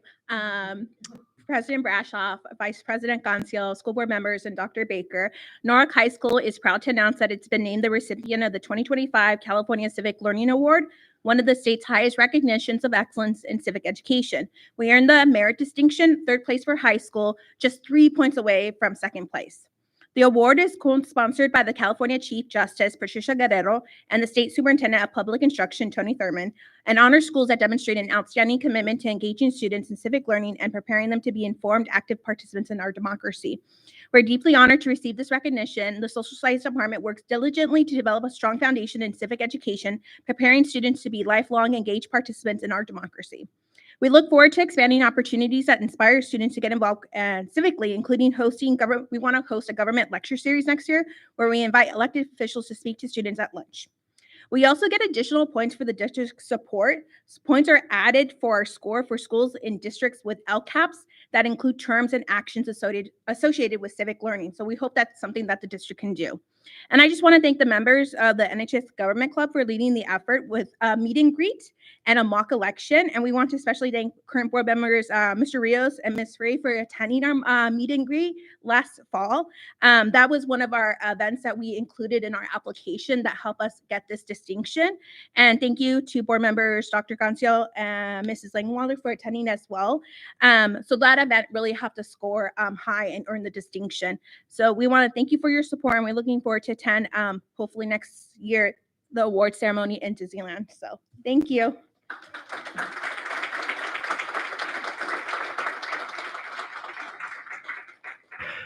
Thank you. At this time, we're going to take a 5-minute comfort break and come back to go through the rest of the important business tonight.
Okay, welcome back. This time we have the Measure G Citizens Oversight Committee annual report. Mr. Christopher Staples.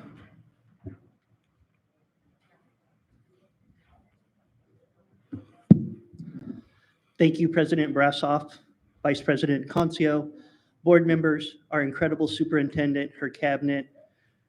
We still got some blue shirts here, so all our teachers, our classified, everybody in person attending tonight and listening online or viewing.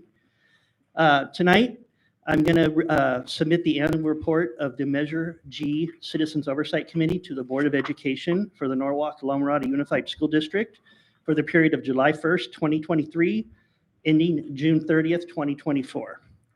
Pursuant to resolution adopted by the Board of Education of the Norwalk-La Unified School District on November 23rd, 2015, a Citizens Oversight Committee was established to oversee and review the expenditures of the Measure G bond program as approved by the voters on November 4th, 2014. The members of the Measure G bond Citizens Oversight Committee present the following annual report findings. 1, the expenditures of the bond funds are in accordance with the purposes of the Measure G bond and the facility needs assessment and master plan. 2, the current budget for Phase 1A Measure G work as of June 30th, 2024 is $69,250,000. The current budget for Phase 1B Measure G work as of June 30th, 2024 is $60 million even. The current budget for Phase 1C Measure G work as of June 30th, 2024 is $80,545,000. The current budget for Phase 1D Measure G work as of June 30th, 2024 is $40 million. This work is funded by the following sources: Measure G bonds, state schools facility matching funds, and from the additional district funds. Total program expenditures as of June 30th, 2024 for the Measure G bond program was $62,004,963 and was funded by the Measure G bond funds.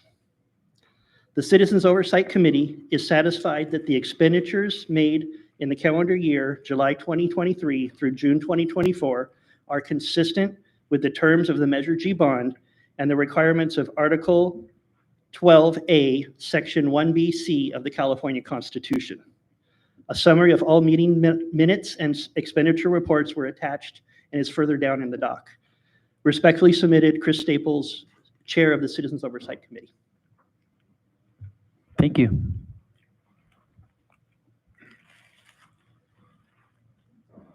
At this time, we will have the Employee PTA Representatives Report, beginning with PTA. Ms. Erin Berry.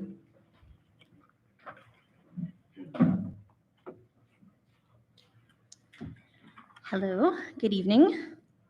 My name is Erin Berry. I am the Council PTA parliamentarian. Good evening, President Brassoff, Vice President Dr. Concio, Board of Education, Superintendent Dr. Baker, staff, and community members. I'm happy to be back with you to deliver PTA Council's report this evening. Our PTA President, Andrea Garcia, is graduating with her master's degree tonight and could not be with us, but we celebrate her and her accomplishment and send her joy and happiness on this occasion.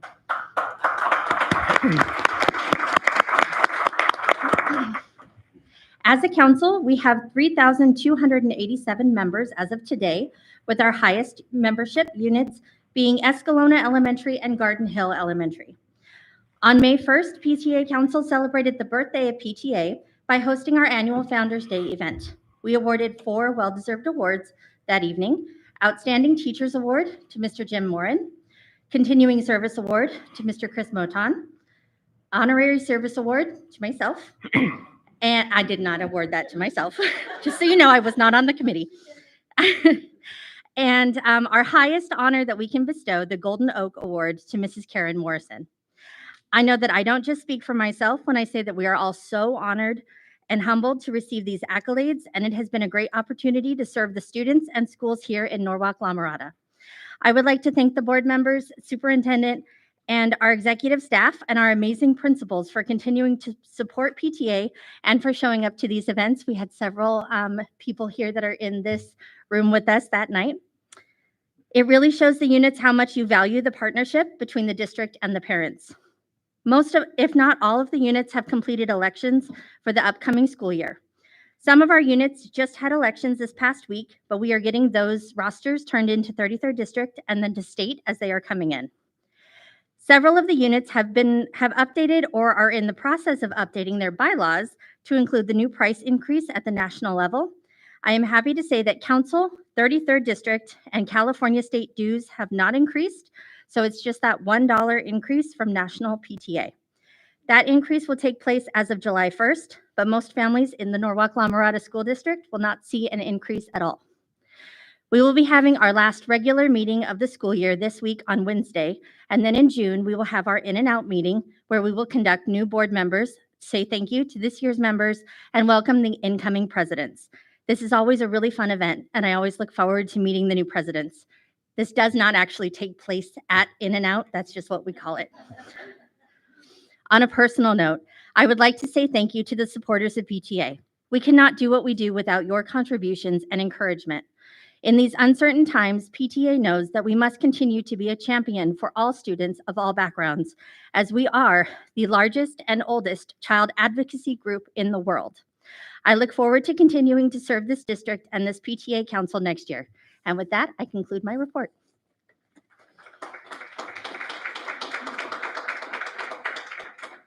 Thank you. Ms. Martha Jauregui with the California School Employees Association. Good evening, President Brossoff, President, Vice President, Dr. Concio, board members, Superintendent Dr. Baker, guests, and everybody listening on YouTube. Today, I want to have a few messages and some celebrations and some acknowledgements, especially because it's classified week, and we are very proud of all of our membership that works for our district. So I want to start off by saying the following first. We have encountered many challenges this school year, at times agreements and disagreements. We will work together to overcome our challenges. We collaborate with one another to make NLM-USD a great place to work for. CSEA this year has had various losses, and the most recent one was our very own Karen Yepes. Karen Yepes was a hardworking employee that gave her commitment and dedication to our students and our community. We all encounter difficult times in our lives, and as we come together every day, I have enjoyed the collaboration and support of various district leadership to make these difficult times better for some of our employees that have encountered those difficult times. I want to personally thank you. You know who you are. As a team, we have been able to work together to once again culminate another year when we send off our students into the future. Congratulations to class of 2025. This year, we are coming to our 99th annual conference, and the executive board and I got together, and every year we always select some of our district leadership and some or a board member. As a team, we made some decisions, and our conference this year would take place on July 20th all the way through the 25th, and our 5 delegates will also be attending this year. The following district leadership have been given a special invitation, and our guests this year, hopefully they can come and attend. I've already received one RSVP. It is our very own Superintendent Dr. Baker, Dr. Gatto, Mr. Estuardo Santillan, and of course, Dr. Concio.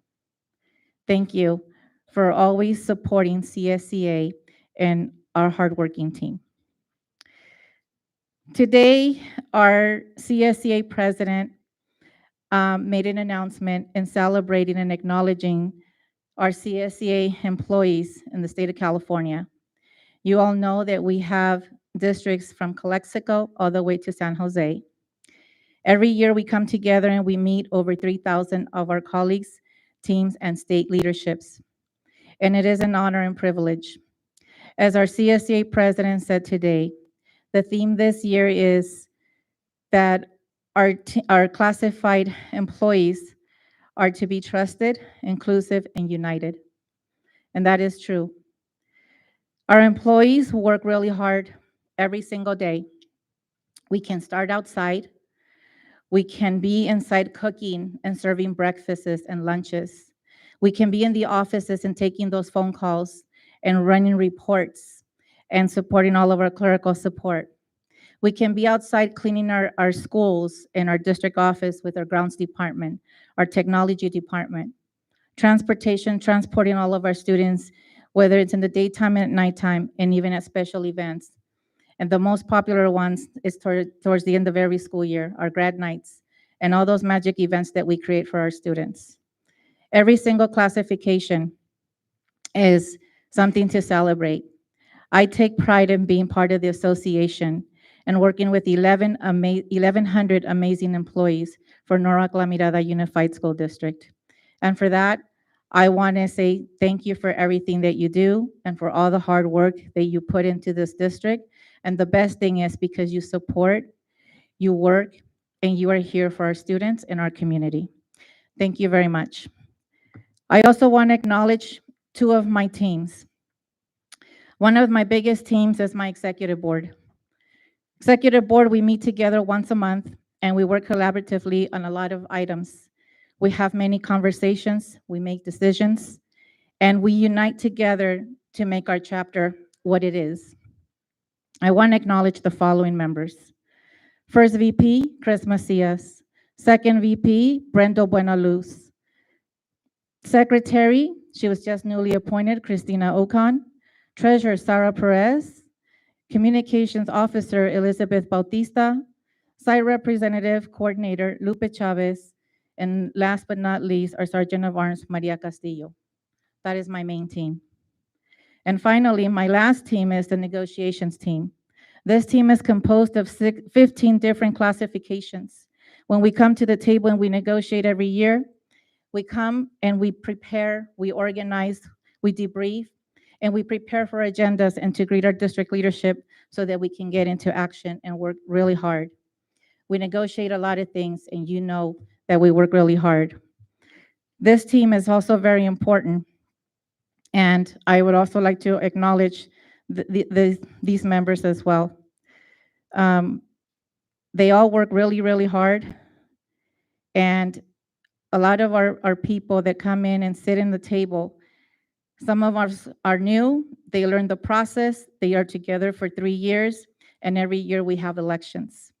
So our grounds department is Tom Gruser, food services, Misty Torres, transportation, Daniel Sanchez, middle school, Heather Yeager, maintenance and operations, Chris Macias, district office, Drew Rhodes, high school, Christina Ocon, custodial, Clay Barragan, district security, Marisela Vargas, elementary school, Angie Hernandez, special educator, Maria Castillo, healthcare support provider, Valerie Gonzalez, and of course, our amazing recorder, Elizabeth Bautista. These people are amazing, and without these two teams, we could not do it. And the best is always the best, Chapter 404. Chapter 404, thank you for everything that you do and for making our schools, our district, our students, and our community what they are. Without you, we would not be running this district. That is my report today. Thank you.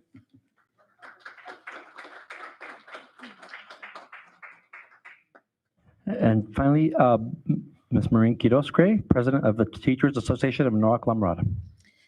Good evening, President Brashoff, Vice President Dr. Cancio, school board members, Superintendent Dr. Baker, administrators, colleagues, and guests.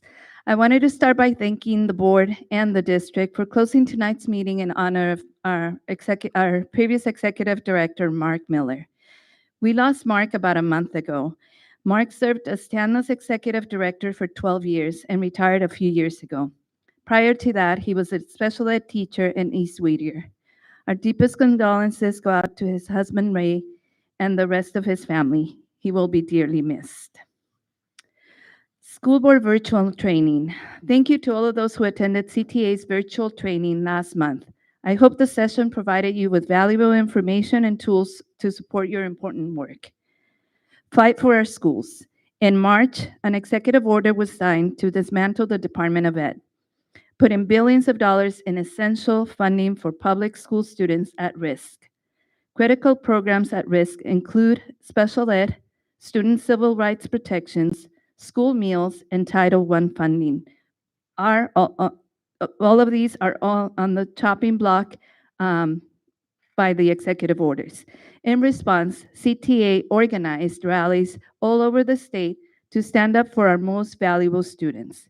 This past Saturday, over 20 dedicated TANLA members joined the Fight for Our Schools rally. We remain committed to advocating fiercely on behalf of students, especially those most in need. Day of the Teacher.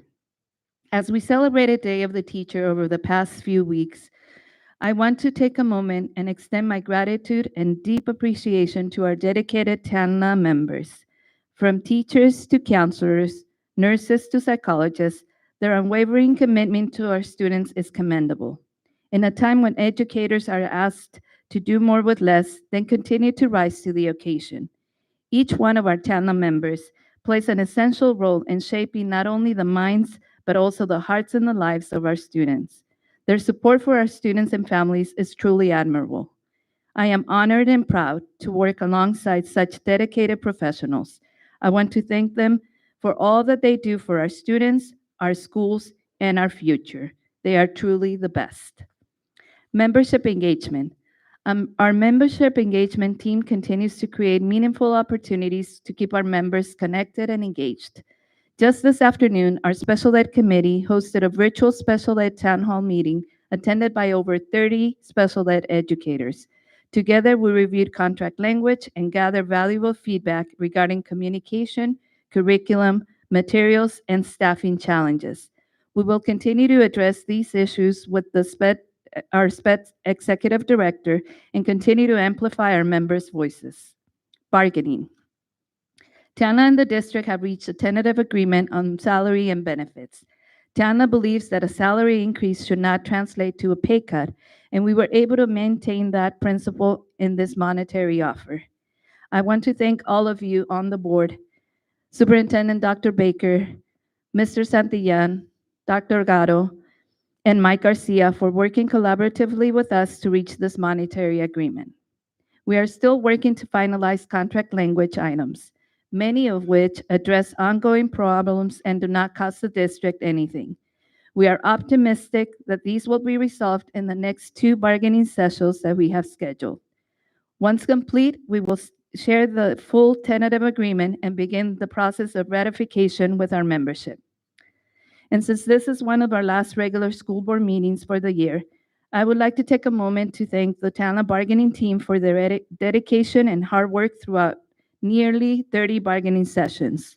A special thank you to our bargaining chair, Amanda Cobian, for her outstanding leadership and tireless advocacy on behalf of our members and students.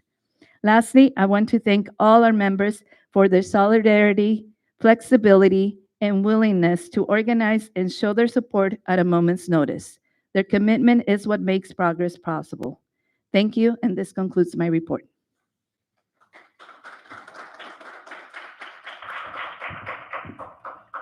Thank you. This brings us to item number 12, Measure G funding. And we have, sorry. Oh, I'm so sorry. What happened to number 10 and 11? All right. We were saving the best. Superintendent's 90-day entry plan. This is super important. Please pay close attention.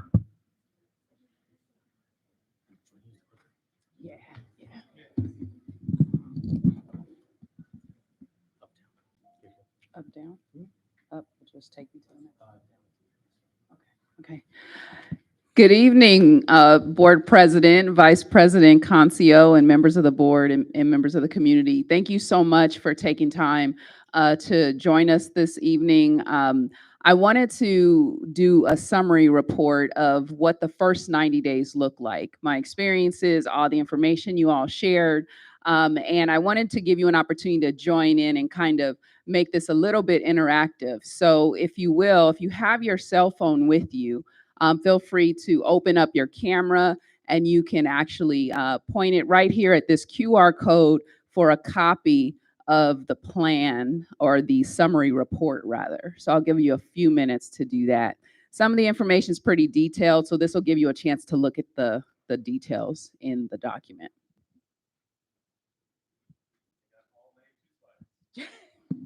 Don't worry, I can flip very quickly, Dr. Concio. Okay. So this first page just kind of gives you an overview. Again, if you're online, it's easier to see. If you've got it on your phone, pretty easy to read. And I'm going to start from the top with our mission.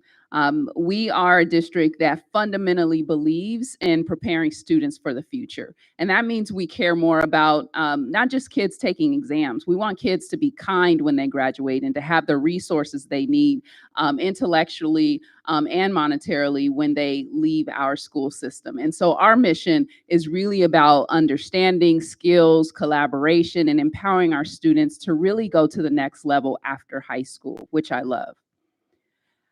The vision is about leading our community into the future by developing students who are open-minded and curious. The next wave of innovators, you saw all the students getting honored tonight, students in our migrant program, students who are very adept in using online platforms to compete in sports. That's the wave of the future, right? Kids who can do more than just sit at a desk the way that we learned when we graduated. Our students will become entrepreneurs and the next, leaders of innovation. And so that's what this vision speaks to. In order to do that, you got to be collaborative, open-minded, and really curious, as well as use critical thinking skills. All of this work is really led by some phenomenal community members. And when I say phenomenal, I mean they really lean in when things get tough. And so I wanted to make sure that I honored our school board, our governance team elected by the community members who represent all of us. And they are the ones who not just hold us accountable, but they are making sure that we are focused on students and that when we have tough decisions to make, none of them are taking it lightly. And they are invested in the community and working diligently to make sure that, they stay close to what's going on. And that's what great governance teams do. So as I go through this presentation, I want you all to hold on to one guiding question, because everyone I talked to, whether it was parents or staff members or students, everybody wanted to do something to build on our successes and go to the next level. And so as I talk through some of my findings, I want us to think about implementation, not just what we want to do, but how we do it. Right? There's a science behind that. There are ways to implement activities that are likely to be successful, and there are ways to implement really good ideas that probably fall flat if they don't include a collaborative effort, right? And so I wanted to make sure that we have a sense of what implementation science is. So you can have the best idea in the world, but if you don't work with your partner, what are the odds that that person will actually do the thing that will get us to the next level? Even if it's the best idea in the world, it's probably slim to none, right? And so what implementation science is, it speaks to what we do to get methods and strategies into routine practice. How do we get the best ideas or the best strategies to actually move the district forward into routine practice? So someone's not just doing the thing just because you told them to or just because you're the boss. Routine practice. And what implementation scientists believe, what they've proven, is that when you implement well, the likelihood of achieving outcomes is high when you work collaboratively with others, even if you don't agree with the person. If you can work collaboratively with others, achieving outcomes is more likely than not. Implementing implementing collaboratively also enhances efficiency. If we can work together, we'll also be more effective and more likely to be efficient. And then lastly, understanding and addressing implementation science has to do with informing policy around sustainable change. So we just don't want to do things that we think work. We want it to last over time, right? So implementation science, when we think about collaboration and working with folks well, these are the things that will happen for us. It'll be in routine practice. That means no matter who's in these seats, the kids can move forward. The next wave of governing members, the next wave of superintendents, the next wave of community activists, the next wave of labor unit, labor leaders can move forward and build on our foundation, because the best practices are routine, we're achieving our outcomes, we're more efficient, and it's sustainable over time. That's what working together actually does. Regardless of how great the idea, we can't just do it by ourselves. And so what some of the outcomes on the data, and I've got tons and tons of data, so we'll get there.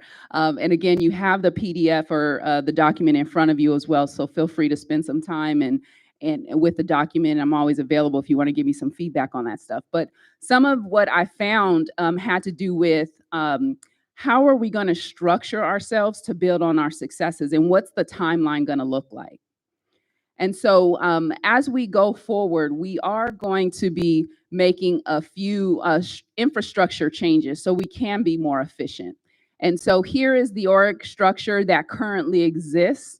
The white boxes there at the bottom with the blue around them include us having one assistant superintendent and also working with our executive director of special education, but making a division that includes student support services.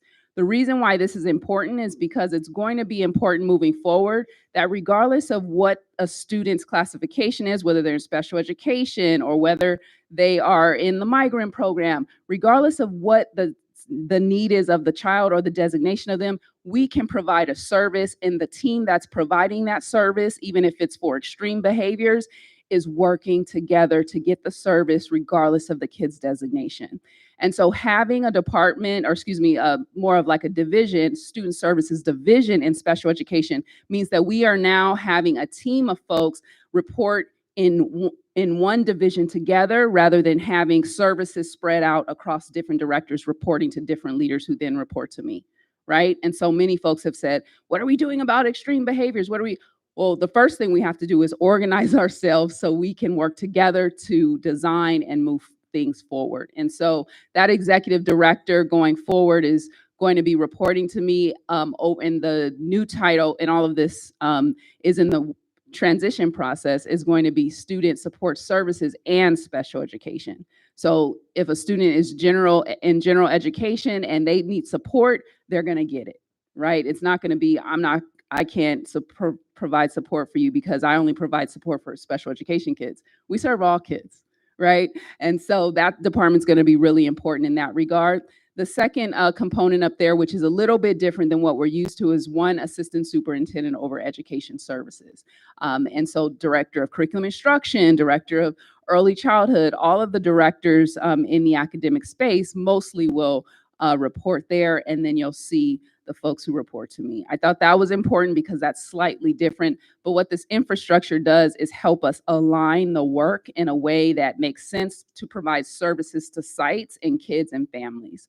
And so that's the rationale for that shift.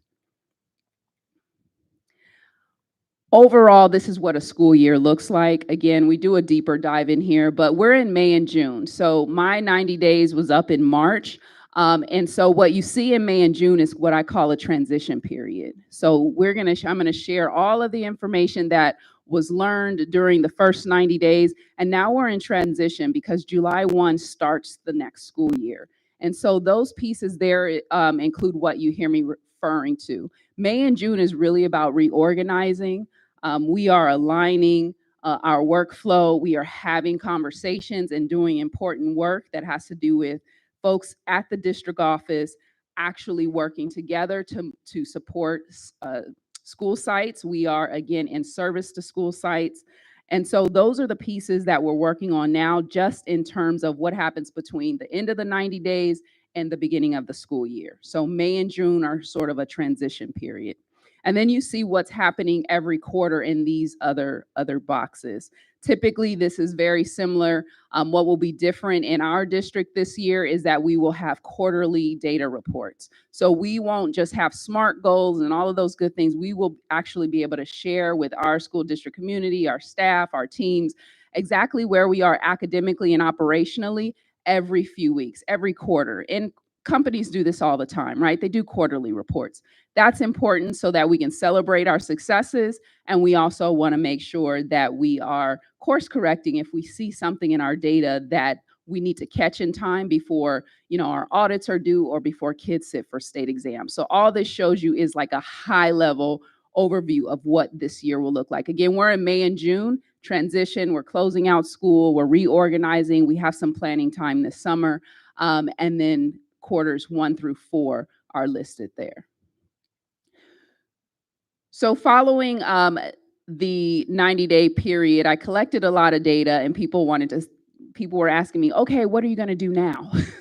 Well, first I have to identify some focus areas. I have to work with the board on what they believe my goals should be, what I believe my goals should be. And then there's some language up here about key performance indicators and strategic priorities.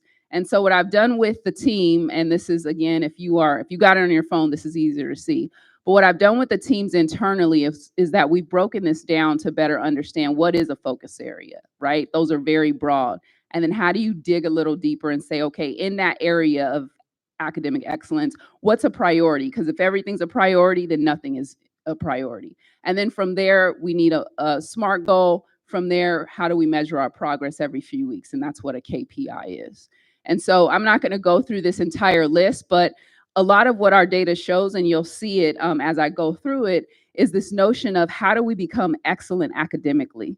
Some people usually when they have a goal like this for a district, they'll say, oh, we're going to improve academics, right?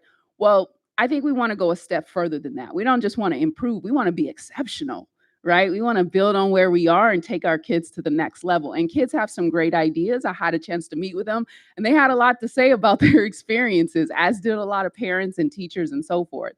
And so what you see here is a focus area, and there's draft up there because I still have to get some feedback. And of course, the board will approve my goals as a superintendent.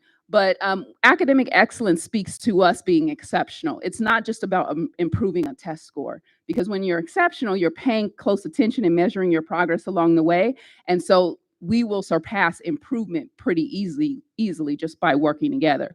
But how do we become excellent are some is a different conversation. So some priorities here, and I did get a chance to get some feedback from the board, from some community members. I'm still in the process of getting feedback before I bring it back to the board to finalize, especially on the goals. But dual enrollment, dual immersions, those are some pieces that came up. Obviously, early education is a foundation for what we do.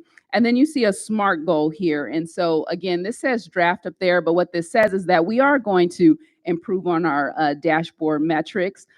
We actually did some calculations, so we know exactly which schools, which students, we are looking at in terms of improvement. Of course, we want all of our students to improve, but we also need to target support, right? And so we actually know where our kids are at a high level at the district level, and it's just about improving certain practices by focusing on some of these priorities. The KPIs are a way to measure along the way. So I don't want to wait to the end of the year and then share the board where we are academically. I should have enough data every few weeks based off of certain benchmarks and certain areas that we're focused on to share with you our progress every quarter. Okay, and so that's what that work looks like. Fiscal sustainability is another focus area. We don't just want to be within budget and get a great audit report, right? That's kind of a low bar. We want to make sure that we figure out how do we raise enough resources so we can expand our programs, right? Some school districts have a foundation where they do fundraising. And so that's something I'm interested in doing. You see some revenue generating ideas like creating a foundation, but you also see some cost cutting strategies under priorities, which means things like eliminating paper-based ways of doing business, right? Because if you can eliminate some of those inefficient ways of doing business, then you can create more time and effort with our employees to actually do work. And so that actually has impact financially. Training on budget is important, and then the overspending, right? Recognizing where can we reduce some of our spending without touching the classroom so that we do have more resources to pour into the school sites. And so you see some cost-cutting priorities here, but also some revenue-generating ones. And I know I have some updates to do to the SMART goal in terms of the millions of dollars. Concio's taking good notes over there. But the idea with the SMART goal here is to reduce our operational deficit, which we're already in the process of doing over time, and also looking at chronic absenteeism and reducing that. And again, we have the data by school, by students, so we have a sense of what that needs to look like. And it's just a matter of working with staff to put supports in place to actually operationalize those things. This next one is one that is near and dear to my heart because a lot of parents have been talking to me in the last 90 days.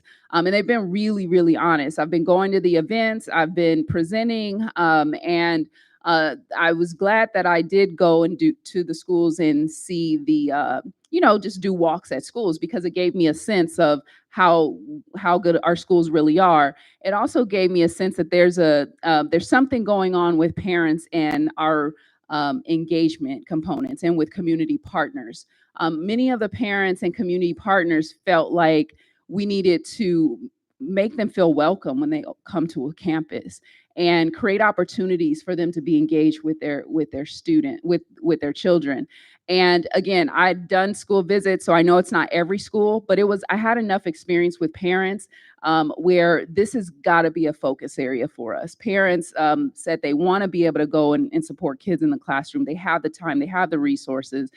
Parents said they wanted training. They wanted to walk in the office and be welcomed. So customer service and working with parents is not just a slogan. We are really going to work closely to create various opportunities to make sure that we become a partnership district, because the interest with parents is definitely here.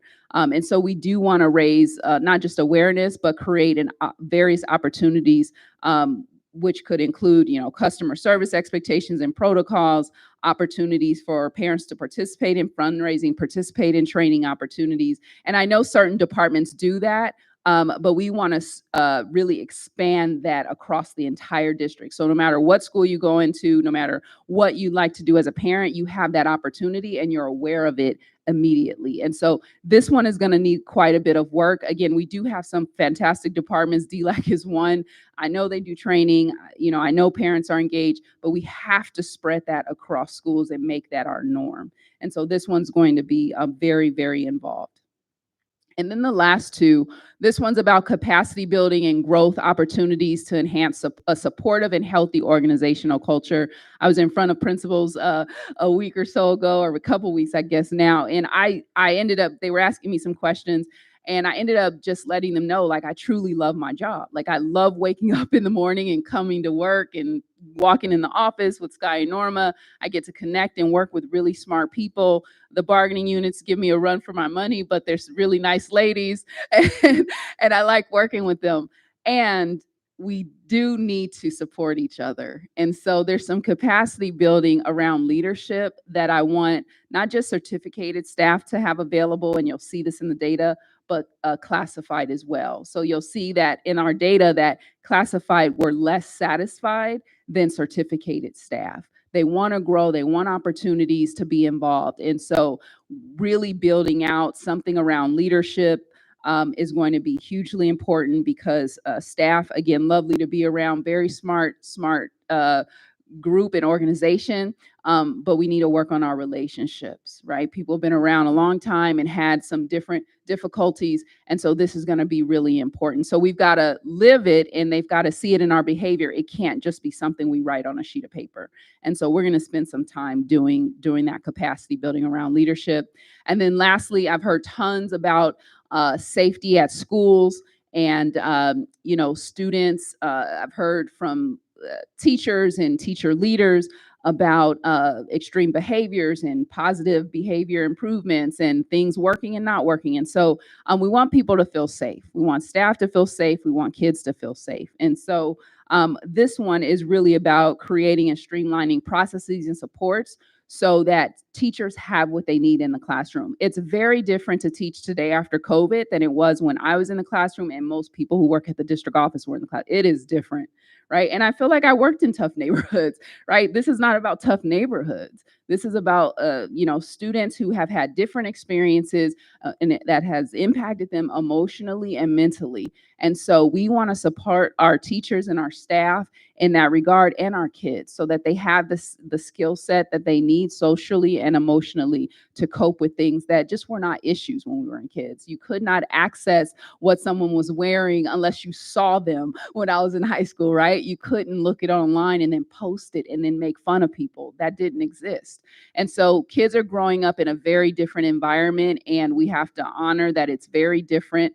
And they were very articulate when I met with the students about how things were feeling. They want to be able to be in class and be successful without having to worry about bullying and distractions, and teachers want to feel safe. And so this one is going to be very important as well. And so those were focus areas that were born out of all of the data. So these accomplishments, included when we did the survey, we surveyed over 5,000 people. So that's over 5,500 folks who gave us feedback, and most were students. So 67% of that 5,500 are kids. So it was really good data. We were going to events. We did a survey. We did, one-on-ones. We sat with parents and kids as well. And I was, again, this is how I spent quite a bit of my time in addition to leading the district. And so there are a few hundred hours here. Most of my time, again, regular board members, one-on-ones, community events, and so forth. But during the first 90 days, my goal was to be present. And so this is that was a layout. There were 3 goals in the plan. One was about engaging our stakeholders and building relationships and trust, sustaining excellent teaching and learning. I learned lots about instruction, and then planning with partners was the 3rd goal. And so here, just all those lists that you've seen in the plan. The yellow means that we're still working on those pieces. This was about the engagement with stakeholders. Goal 2, we are still working on, the board targeted goals. We're still in training, so that's going to be done here pretty soon. And then that last item there, that's yellow, collaborating with school site leaders, where I work with leaders, but we weren't going to develop a framework in 3 months. So we're still in the process of that. So that's what these slides show. What we did, what we're still working on, and what we are in the process of actually getting started. And this 3rd one was planning with partners. This is a survey executive summary. We're going to get into the data now of what people actually said. I'm going to flip through this fairly quickly, so bear with me. But again, if you have it in front of you, it's probably easier to see. We did do a survey. We allowed time at work for staff, and we allowed classroom time for students to take the survey. That's the reason why the number is high. Doesn't mean that every person responded to every single question, because of course kids had different questions than the staff would, because they weren't relevant. So this is the breakdown of who took the survey, the student distribution, and then student insight by level is listed here as well. And so what you see here is about student insight by grade level. Elementary students seemed the most positive. Main concerns: food quality. Science camp came up quite a few times, and the rationale there is around cost. And so I want to work with Mr. Santillan on figuring out what folks are having to pay, but that came up quite a bit there. They felt about 49% praised their teachers' communication clear. This is again 4th and 5th grade. We didn't go below 4th grade because we felt like that would have required too much intervention for us. Middle school here, safety experiences dropped to about 77%. There were a lot of concerns from middle schools about safety and fights. Their growing uncertainty, many responded that they didn't know to certain questions. And then there were some quotes in there about fighting and wanting to have that reduced to be in a safer environment. And then the lowest satisfaction came from high school students. And so here you'll see, that only 72% said they felt safe. Counselors described, a certain way. And again, this is contingent upon who took the survey, and it is their reality of how they're feeling during the time of the survey. And so one way to look at this is what the data means and what it doesn't mean. We don't want to draw a broad scope that every kid felt this way, but this is just what we gleaned from some of the data.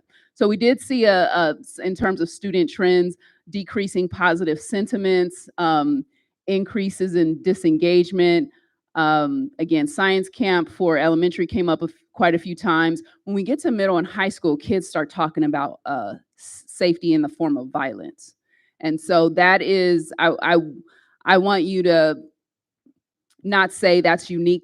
Let's not think about that as being unique to Norwalk-La Mirada. Middle school and high school students are shifting. Opportunities are very different, and their engagement is very different. And so we still see an uptick in how they're feeling at school and these trends. Findings from student responses by level and by goal. This just says in every goal, what were kids saying? It's somewhat similar to what you've already seen here.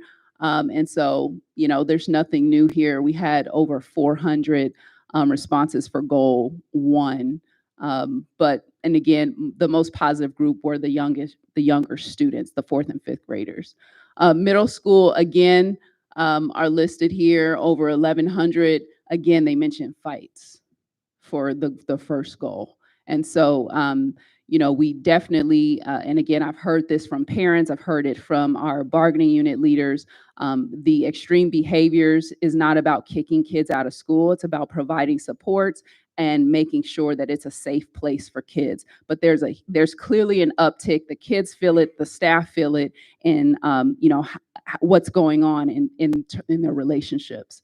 And so that's embedded in the survey data. And then high school students here, we saw some decline in positivity. Don't mean to be a Debbie Downer with this, but I came to be honest in terms of what the kids said. I wanted to put all their data there together. And so they had, when academic excellence was interesting for high school students, they said there were some mixed experiences. And this actually came up when I did the not the one-on-ones, but the listening sessions with students. They don't feel challenged in their classroom sometimes. And so you had these really bright students who felt like they wanted the challenging work. And it wasn't just at one school because the groups were mixed. And so we saw that embedded in the work as well. So when we think about instruction, it's not just about assessment. We're gonna have to also be paying close attention to rigor and challenging kids, because some of them mentioned that as well. And so some key findings for goal 1, now we're gonna switch from students to the adults.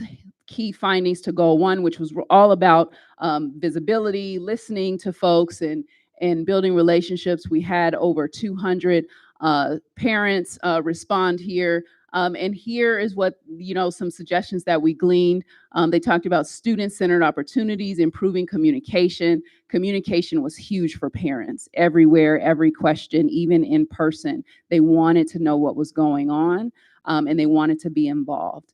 And so, we have some great events, but parents seem to want to be involved even more. Classified employees, we had over 200 respond to this question. It's recommended that, the district be proactive by actively reaching out to community and business leaders, structured involvement. Again, you hear from our classified staff that they want to be involved. And so the sense here is that, people are willing to collaborate, but they are sometimes maybe feeling left out of opportunities. We have teachers also, over 700 participated in the study. They want additional opportunities. They want improved communication, increased engagement. And so communication, again, from our different stakeholders was huge. People want things to be more transparent. And then administrators, only about 64 indicated there is limited awareness about how connections are currently made. And they felt like in the past things have been top down, so they haven't felt like they've been involved in some of the decision making. And so parents here, you'll see this just goes into more detail about their perspectives. Again, communication is huge there. And then we have our employees. Communication came up, community involvement, and this thing about two-way communication was a point. And they spoke about us needing to be proactive so that they are in the loop. And then here are just some overview of the findings. Again, it just reinforces what I've already shared, and that was under Goal 1. Goal 2 was about building strong foundations. Folks want us to keep moving our PLCs forward, which we are doing. Organizational issues, they felt like folks had different workloads in different departments, and student supports, they spoke to emphasizing personalization, so giving folks personalized opportunities. And again, we're pulling data from the survey, so we aren't just kind of coming up with our own thing. We are pulling information from what was shared with us, and kind of being transparent about that. And so some gap areas there you can see include leadership coherence, equity across resource distribution, and this need for using data to make decisions. So folks felt like the leaders in the organization need to be on the same page. We give, so we're not giving different messages. And then folks felt like some departments, some schools get more resources than others. So that was something that came up as well. And then these are just some of the deeper dive data points. Again, something you can read, findings from students in terms of how they felt in certain cases. And then lastly, the last goal, again, student and parent key findings are listed here. Nothing new under the sun. Some of the recommendations there about expanding program offerings. I've already spoken to communication several times, so that's a little repetitive, and then creating feedback loops. So this notion of talking to folks, but circling back with them so that we're all on the same page is super important. And this, again, goes deeper into professional development. Some folks felt like, the top concerns was included excessive time away from classroom, location challenges. Some people felt like we pull them out of their schools and their classrooms too much for training. So that came up quite a bit. And administrators seemed like some top concerns were implementation of initiatives, and then time allocation and scheduling. So thinking about how we offer PD is huge for not just teachers, but also administrators. Folks want to think about things a little differently in a way that is helpful and that doesn't limit their time for their real role. Okay, so these are some additional common themes on professional development here. Again, a deeper dive. We had over 5,000 respondents, so this goes into some of the key findings that are listed there. Positive culture, classified employees, report some interference experience, or they expressed some concerns about fair treatment and respect. Some teachers felt like they were overwhelmed with what was going on. And so people were honest in the survey. They spent quite a bit of time putting down how they were feeling. Does that mean every single employee feels that way? Not necessarily, but we definitely want to honor the fact that folks took the time to share their thoughts, and that these are all challenges that we can address by working together and being intentional about how we work together. And so this is some of the information that we gleaned from that survey from the staff.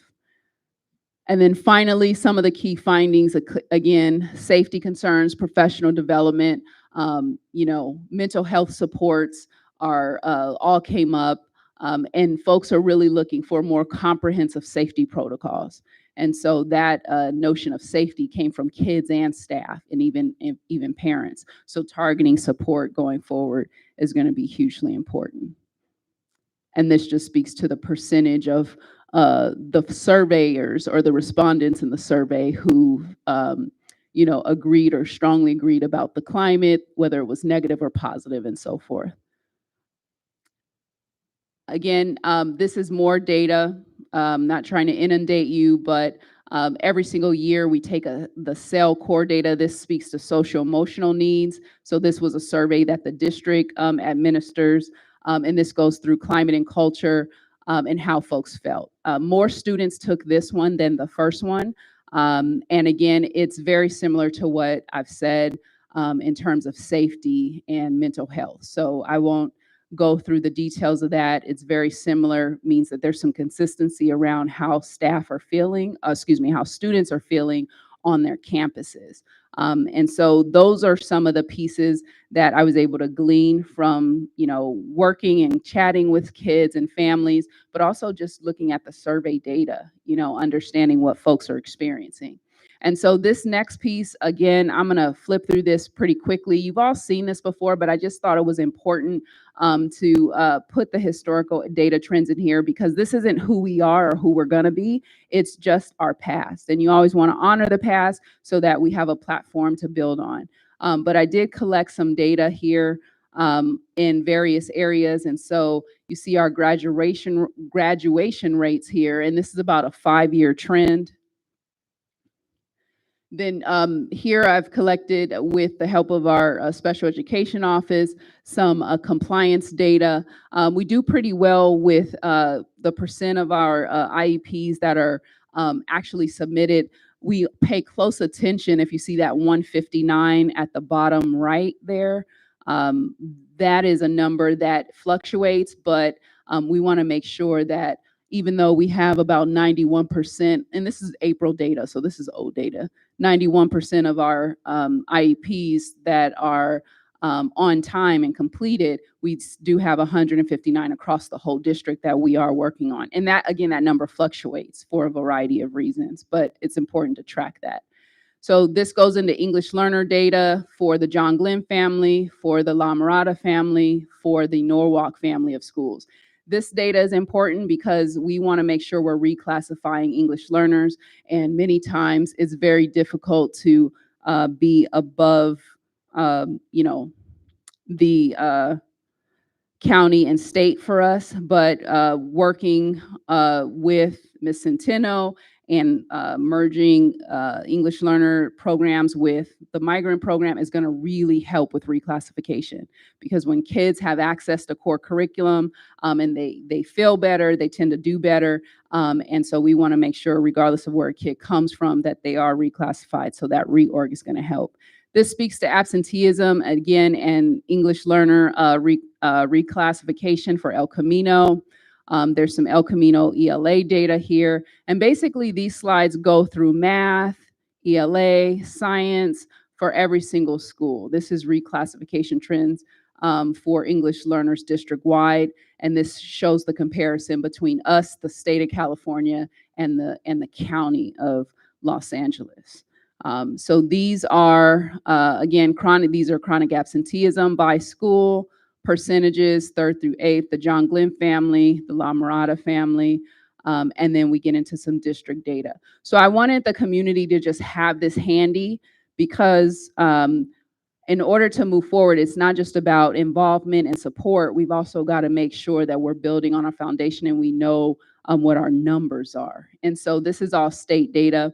I did not include early education data in here. We've got a new early learning or director, and there's a different department that does the DRDP data, and that's the data for the littles. I also did not include benchmark data, so ready and all of that. So as we go, there's a lot of information, lots of information, but it's not just about the information, but using it to make some changes and to support teachers and to create rigor throughout the district in a way that is cohesive. So these are just met and exceeded percentages and so forth. And so you can flip through that. Again, you've probably already seen all of this. We wanted to just make it easy to look at by grade level, by subject area, and so forth. And so this just does a deeper dive into that. So this is by grade level. If you wanted to know 3rd grade, or how they do in ELA math and how 4th grade does. So that's all that this data is showing. Again, these are 5-year trends by grade. And so there's a level of detail at the district and school site level that we'll have. So we know where every kid is and what every kid needs, but this is a high level perspective across state data for the students who sit for the exam. And so that's how I spent my 90 days. And I want to thank the team because obviously I can't put 90 slides together by myself, but our team pulled together this data. They're giving me feedback because there are some things we need to update and add. A supportive board allowed me to go to meetings, and I don't know if you're tired of me calling you yet or meeting with you, but you guys have spent a lot of time. I'm learning about your expertise and how we can help support the district to go to the next level. As you can see, there's lots of work to do. I started out by talking about focus areas. We're going to spend a lot more time doing a deeper dive and solidifying that. And then everybody in the whole district, everyone in the district office, folks at the leaders at the school sites, we're all going to have SMART goals that feed up into the board goals and the SOUP goals. And so moving our district forward is going to be quantifiable, but there's going to be a lot of relationship building and development as we go, right? Because we do care about making sure that we take care of our kids and our families, but also each other. So thank you for indulging me. I know it's late, but that's all I've got. Thank you. Thank you.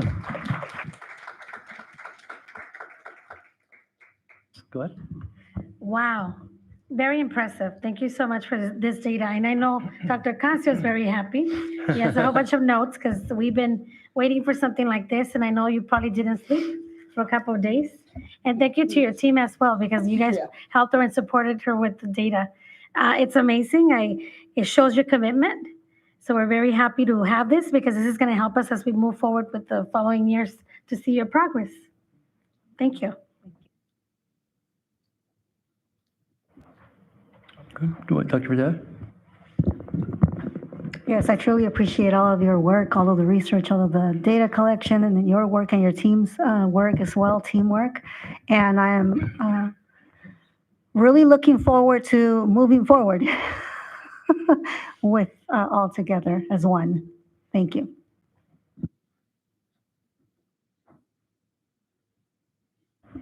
Go ahead. Thank you, Mr. President. First, I want to say thank you to everyone that participated in taking the surveys.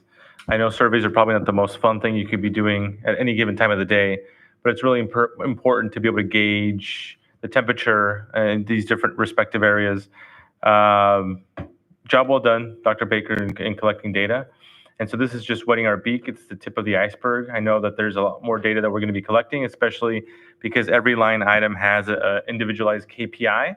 And if school sites are also going to have their own KPIs, there's going to be Mount Everests of data around our district. So first question, and I know you kind of touched on it. You said you want the community to have this handy. And so this is a perfect deliverable. To give an example that we're sharing this data, we're not keeping it to ourselves, and we're showcasing it as a benchmark. But if you could share, we've had this conversation already. I know there's a potential action plan for 2025 to 27, which is stated in some of your SMART goals, and also maybe evaluations for folks. So can you please share or touch on any other deliverables that will be created, constructed, or published based on the superintendent's 90-day plan? Sure. Well, I want us to all have access to all the goals, right? So whatever the goals are, they shouldn't be a secret, right? So if I say, hey, Dr. Gatto, can you send me the document for, the goals for the leaders in your department? He should be able to send me a link, perhaps from the website, right? Research shows that folks who actually write their goals down are more likely to achieve them. So this isn't about me trying to go after anybody. It's really about, let's just be transparent about what we're trying to do, right? And so that will be an example of things that we're planning to make public. It's not a secret about what we want to collect. Now, we're not going to share student level information. That's illegal, but we will share some of our frameworks that we want to make sure folks have access to. It should be very easy to find our scope and sequence online. What are we teaching? It should be very simple to find out what the goals are and what the progress is, right? And those are just, that's going to be an organizational shift for us. But if we can develop those relationships, it's not a gotcha. It's just, how can Miss Amesqua help me if she doesn't know where I am, right? She can only help me if she knows what I'm trying to accomplish. And so that's going to be a shift for us, putting things online that we can, sharing, getting feedback. Now, Miss Martha may share feedback with me and it may sting a little bit, but she's being honest and I can grow from it because she's being honest with me, right? And so that's just a different ballgame, being very comfortable with that level of honesty so we can move forward, not for any other reason. So that's going to be a way to, that's going to be a shift for many, not for everybody. Some people are more comfortable than others. Right. I know a lot of these deliverables, at least at the district level, are going to be published, but is the idea also to have individualized KPIs and action plans for school sites to be published? Well, school sites will have goals that will be publicly available, yes. And they have so many plans. I don't want to come over the top and say, write another plan. But I do want our goals to be easily identifiable. That shouldn't be a secret. And so we've already kind of chatted briefly with them about SMART goals and KPIs. They've got some information. So we're working toward that. So we have some summertime. We have some time together this summer. We're going to be doing quite a bit of planning. Out of that, we will have goals. And, they have goals already, but I want to make sure that they're measurable and they're available for everybody. Thank you. So second, I know it was shared partially in slide 27. Please don't go to slide 27. Everybody There's a lot of go. slides. Yeah. But I know that there's overarching, there's a lot of unique findings. For example, trends not met, and we see an increase respective in English, math, science. Now, some of these findings are overarching based on just generalized grade level, and as we know, we need some more equitable game plans. Do you have any example of maybe one equitable game plan that you've been thinking of, either respective to math, English, or science, just to show the community how we're thinking about addressing when we have findings that say trends not met, and that it's been increasing across time? Sure. So I don't have something I can hand to the community on math, for example. What I will say is in my rounds to schools, there were staff, there were teachers, there were principals and leaders who wanted to share insight on what we're doing with math instruction and curriculum. And so I don't want to get ahead of that by saying, here's what we're doing, because there's more for me to support people on there, understanding what is our scope and sequence, how are we measuring progress, what's working, how do we transition. But there's some feedback that I did receive when I did my visits, particularly around math. And so there have been some shifts, some that are, doing really well. And then there are some that, we probably need to do a deeper dive in, take a closer look at. Absolutely, yeah. Hopefully we could look at some cross-tabulations and some heat maps to see where we could target. I love this stuff, so Yeah, this is great. clearly. But in slides 33 to 40, one thing that was glaring from site leadership was we fail at implementation. And so this is a huge plan. I think we see your 90-day plan. We're like, got it. We trust you. We know it's going to happen.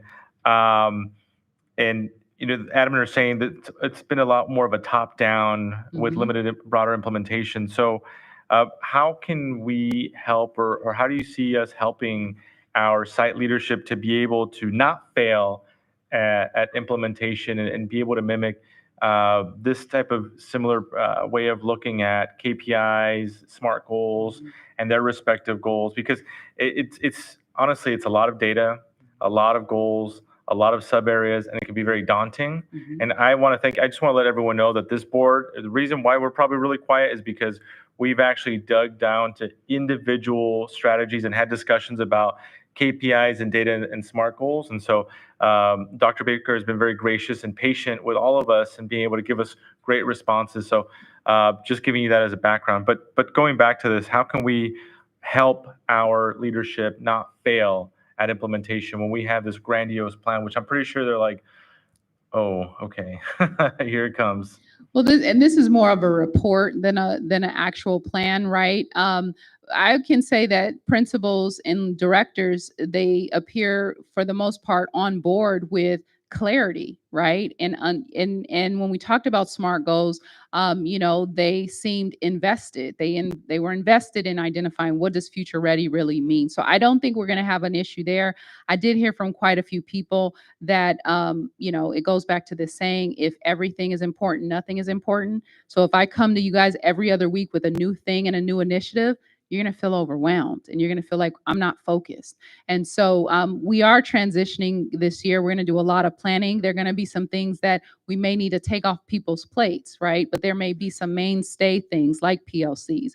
But in terms of initiatives around instruction, we've got to have our labor partners with us on both ends, classified and certificated. We've got to have folks at sites invested in the process, because just because something is a good idea and I'm the superintendent doesn't mean that a principal will be successful implementing it with their folks if they're not involved in any of the conversation or planning. So part of implementation science says in order for something to get in routine practice, you got to involve people. Even if your relationships aren't strong, you got to involve people that have to implement. And so you won't see a whole lot of top-down leadership from me unless there's a fire and then we just got to get out the building and I have to tell you we got to get out the building. But otherwise, we can move quickly because I think people are ready to move. But we also want to be very strategic about it. So that, I don't know if I answered your question. No, but that's great. I think one of the most important things in conversations we all had, and we've had it so many times, is culture, the culture in our district. There's been multiple different perceptions, and it's a wide spectrum on what our culture is, what it looks like, what it feels, and how it's delivered. And I think this is a good first step in being able to say, hey, this is the type of culture that we're moving to. Right, no pun intended, it's a smarter way of thinking about measurable goals, attainable goals, and access to opportunity, and hopefully be able to equitably be able to put our resources in those pain points and help our school sites perform at optimal level. So again, thank you so much for your staff. Looking forward to the quarterly reports and digging more in depth with some of the data I know we have as part of these your 90-day plan on some of the focus areas. I know the board is still discussing some particular areas, right, in terms of percentages and dollars amounts. So looking forward to finalize that and kickstart your action plan. So thank you again so much, and let's rock and roll. Dr. Baker, I just want to thank you and your entire team for putting this together. It was like you guys left no stone unturned. I really like the professional development that's going to be available for all employees, classified and certified. I love that you have the SMART goals and the key performance indicators so that you can go back and take a look at the improvements made or where you need to continue to make those efforts, as well as the goals to increase, right, our student achievement. So I really appreciate all the hard work that you put into this, and thank you so much.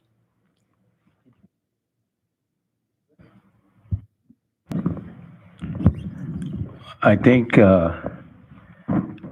Consu here is getting ready to jump up and down. I mean, I know that he's been asking for data for forever, and bringing this type of information to the board within the 90 days of you trying to get your wheels going and get everything moving, and being able to give a report like this, it shows the commitment towards the district. But I just want to thank you. I want to thank your whole staff for doing this, and just keeping in mind that all the stakeholders need to be involved, and no matter what we take, the steps that you take, and keeping them involved. And I've heard from quite a bit that it's been happening. So thank you, and I really look forward to next time seeing some of those numbers move forward. Thank you.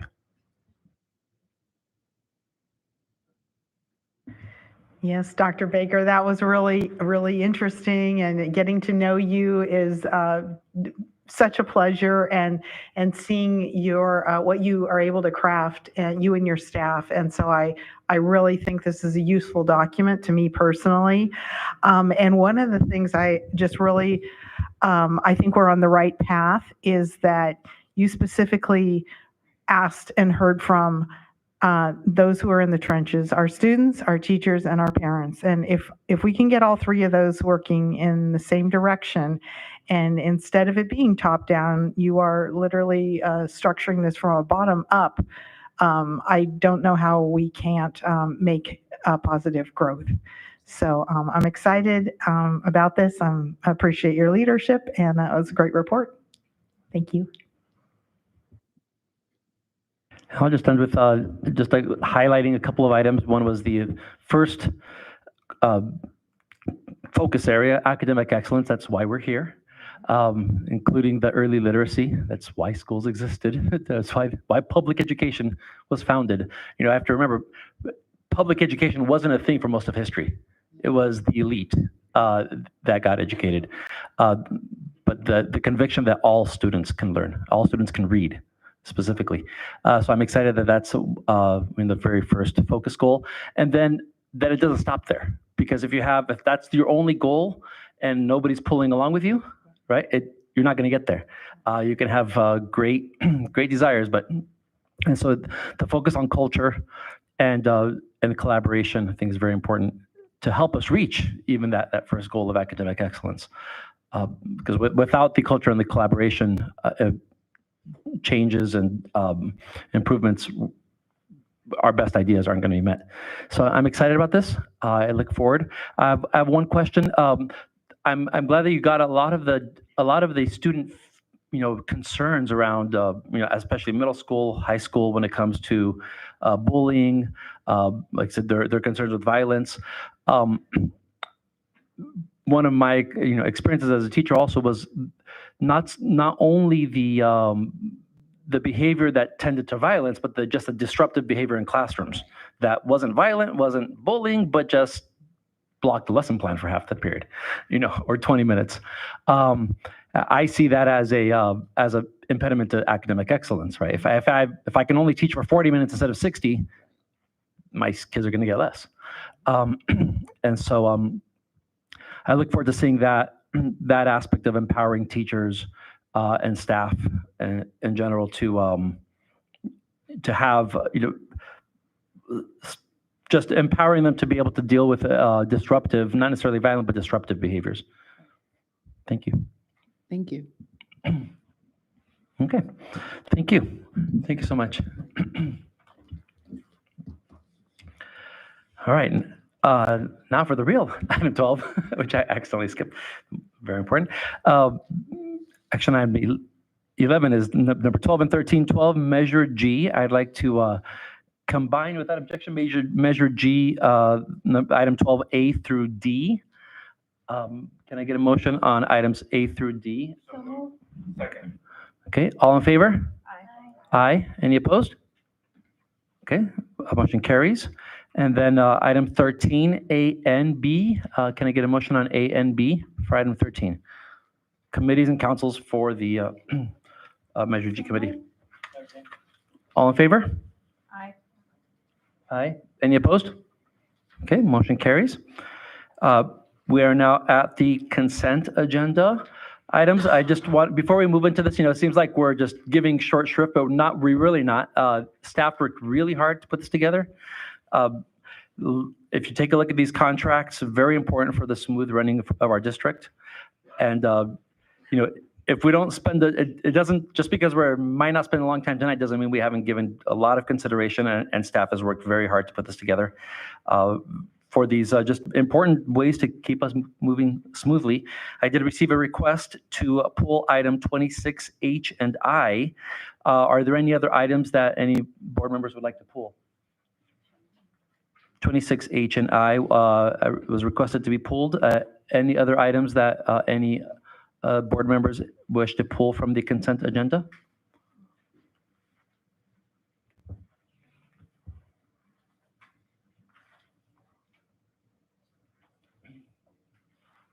No? Okay, hearing none.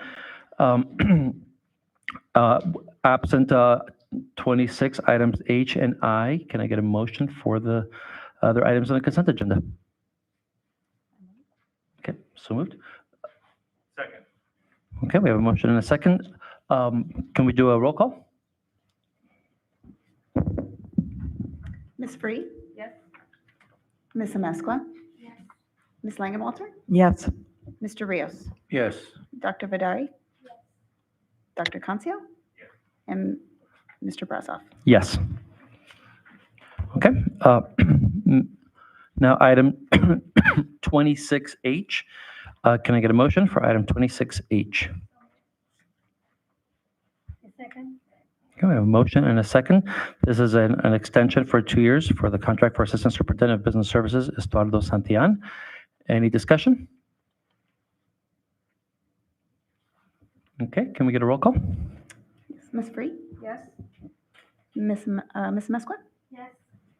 Ms. Langenwalter? Yes. Mr. Rios? Yes. Dr. Vidari? Dr. Concio? And Mr. Brazoff? Yes. Okay. And now, item 26I, extension of contract for Assistant Superintendent of Human Resources, Dr. Michael Gatto. Motion? Okay, and we have a second? No, we did H. So we have a motion and a second? Do we have a second? Oh, second, I'm sorry. All right, any discussion? All right, can we get a roll call? Ms. Free? Yes. Ms. Amezcua? Yes. Ms. Langenwalter? Yes. Mr. Rios? Yes. Dr. Vidari? Dr. Concio?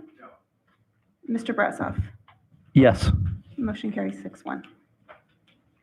Okay, and now board communications. We'll start with Ms. Langwalter. All right, thank you, President Brasov. All right, let's see, it's been since mid-April, I believe, since the board did the communications. So during that time, I had the pleasure of being at the Norwalk PTA Council Founders Day dinner and program, and seeing all of our volunteers be recognized. I was at the La Mirada Community Mayor's Breakfast and got to hear an update on what's going on in our city of La Mirada. I particularly enjoyed being at the Cerritos College K-12 partnership meeting and presentation.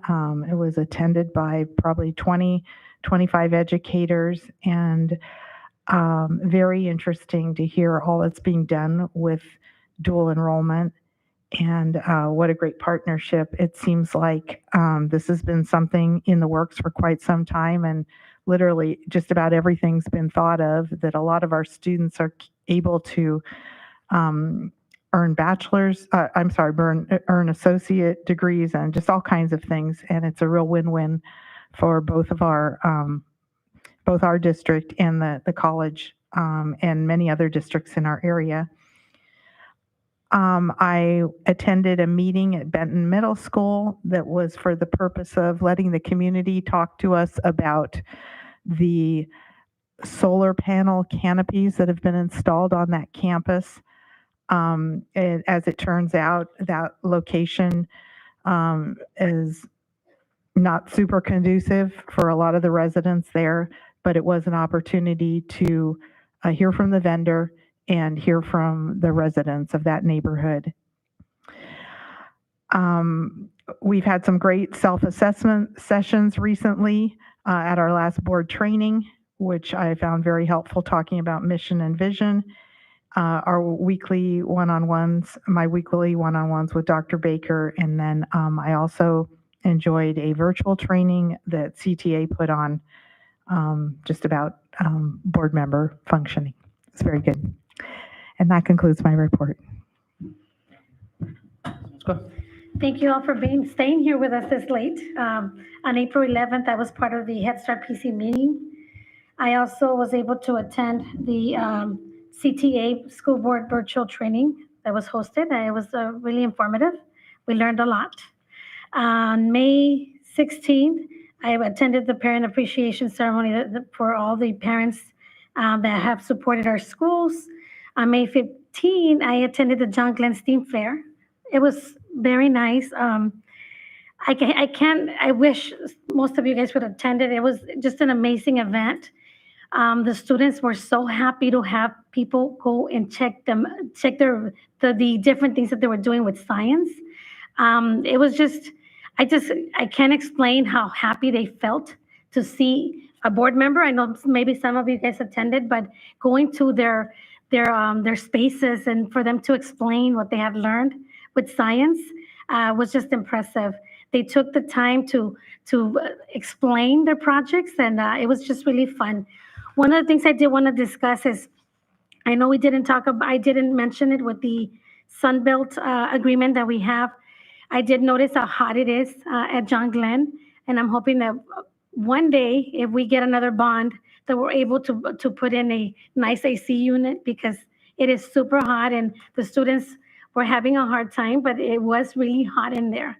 So I know that we have in our agenda, we did discuss Sunbelt coming in and then put in just not permanent, but temporary for the summer, because it does get really hot in there. But overall, it was an amazing event. They really enjoyed it. I want to congratulate the Norwalk High School for their 2025 California Civic Learning Award. They did discuss it today, and I'm really hoping that we could participate. I know that last year they did send us letters. I don't know how many board members attended or helped and supported those students, but I know that they came here for a reason. They want us to help and support, and I'm hoping that this year we're all going to be part of it. And lastly, I would like to invite all of you, or whoever's on YouTube. The Norwalk Lions is having their last and final carnival, which is what funds most of the projects that we do. I am the president this year. One of our biggest focus areas is eyeglasses. So we do provide eyeglasses for many of our families and students here in the city of Norwalk. And most of our funding our proceeds go to funding those needs. We also give scholarships. So I'm really hoping that we come out and support the Norwalk Lions. It is 5 days. It starts Thursday and it ends on Monday. And I'm hoping to see you there. That concludes my report. Okay, Ms. Freed? Thank you. It's been a little bit of time since we've been able to share some of the events where we've been able to participate. Besides some of the training that I've participated with the School Board Association and Human Resources, which is my specialty as a human resource professional, was extremely informative and very, very interesting to learn more about the bargaining and the collective bargaining and employee issues that arise. But also this past week, I was able to visit John Glenn High School. It was a Teacher Appreciation Week. So some of the parent ambassadors were there. Marie Miranda was able to get 20 pies from Polly's Pies and pass them out to the teachers there at John Glenn High School, which is pretty much just started as a coffee cart day. They were just wanting to give the teachers some coffee for the day as a token of appreciation for all their hard work. So thank you to Marie Miranda and the rest of the teacher ambassadors that were there. Later that day, I was able to attend Norwalk High School English Learner Celebration, which develops students in reading, writing, listening, and speaking skills and create lifelong learners. As an English learner myself, I myself was a English learner. It was my second language. Primero hablé español y luego después hablé inglés. So I just want to say I'm so proud of all the students and their accomplishments. And I want to thank all the parents that participated and went and attended this event to support their students. It was a very nice event. We had pizza, and then we went into the gymnasium and listened to many of the speeches from the students. And they were just so well spoken, so well put together. I just want to thank and congratulate all those students. It was also a I was really happy to be part of this opportunity to participate and open it up to the community as well to participate. And that's exactly what we want, just as our superintendent had in her report, is providing those opportunities and those partnerships and the customer service. It was just, they were all so kind to, to not only myself, but to all those who attended. It was just very inviting and very inclusive. So I just wanted to share that with all of you. Was so happy that I was able to attend, and that is my report. Dr. Vidal? Thank you, President Brashoff. In April, just before spring break, I attended the CTA virtual training in response to an invitation from TANLA, and the training was provided an excellent review of the Brown Act. I really appreciated that. Also on May 6th, I toured the Cerritos College new state-of-the-art facility. That's just amazing. It was in the lecture hall. And then on May 12th, we had board training. I really enjoyed it, and it was a very productive session. I enjoy very much the training sessions.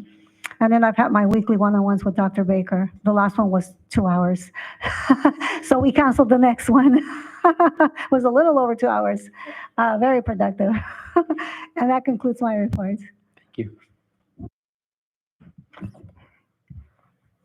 Yeah, thank you. Well, first of all, I want to thank PTA for acknowledging all their volunteers who help out throughout the year at all the sites, at all the school sites, especially during their the PTA Founders Day, and it was well attended. And just thinking and remembering that all these people just volunteer. They get, they're there to see what they can serve our students for. So thanking them. Also, I attended the State of the College for Cerritos College, and seeing all the new programs that they'll be bringing in. I know Dr. Baker was there with also, and just to be able to see what programs we can collaborate with them in the future for our students, and making it happen so our students can get extra credit while they're still in high school, if they're more than the dual enrollment, but other programs that they have. And also, I was at a conference over the weekend. I like to attend different things, and sometimes, we may think they're not for us, but it's always been the case that I learned something that we can actually use here. And one of the sessions, which I was pretty impressed, was the collaboration between a city, the chamber, and the district, and how to collaborate of either bringing fundraising money or working together on certain events for our students. I know we do some already within our both cities within our district, but I think we can kick it up a notch and do more. And one of the panelists was David Verdugo, the gentleman that helped us pick our new superintendent. So it was great to see him there. Also, his ideas of collaborating with city chamber and the city. I know that one of the schools that participated, well, not the schools, but the district, because he was a retiree from Paramount. And they've been collaborating for over 30 years on how they're doing things. And they're getting over almost $190,000 in scholarships from their businesses around the community that go straight to the students. And so I think that was a great learning experience. And they always highlight Norwalk-La, although, when one way or another, last year, they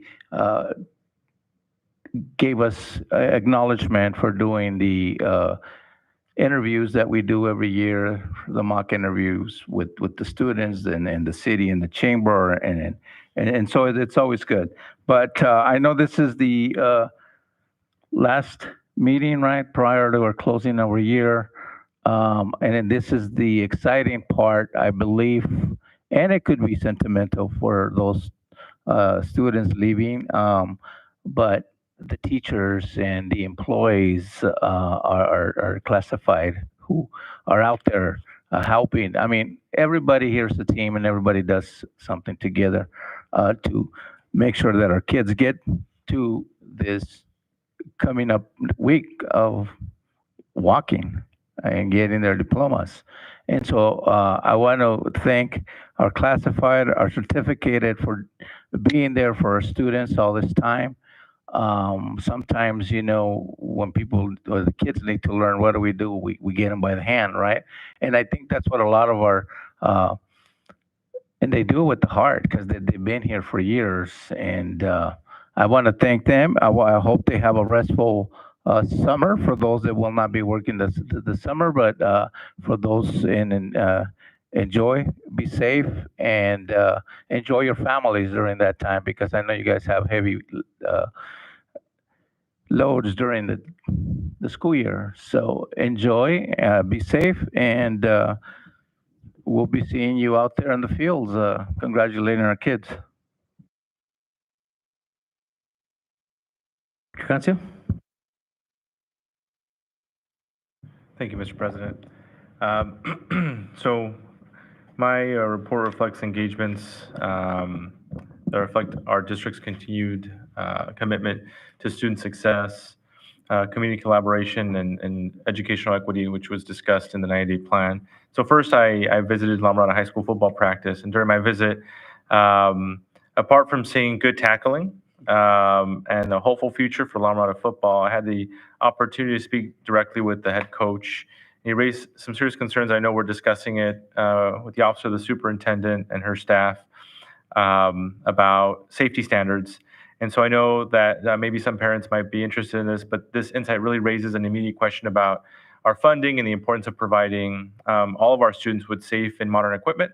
And so know that we're having that conversation with the office of the superintendent. Hopefully we could find some solutions. And overall for us, student safety is not optimal. It's just a foundation to learning and leadership both on and off the field.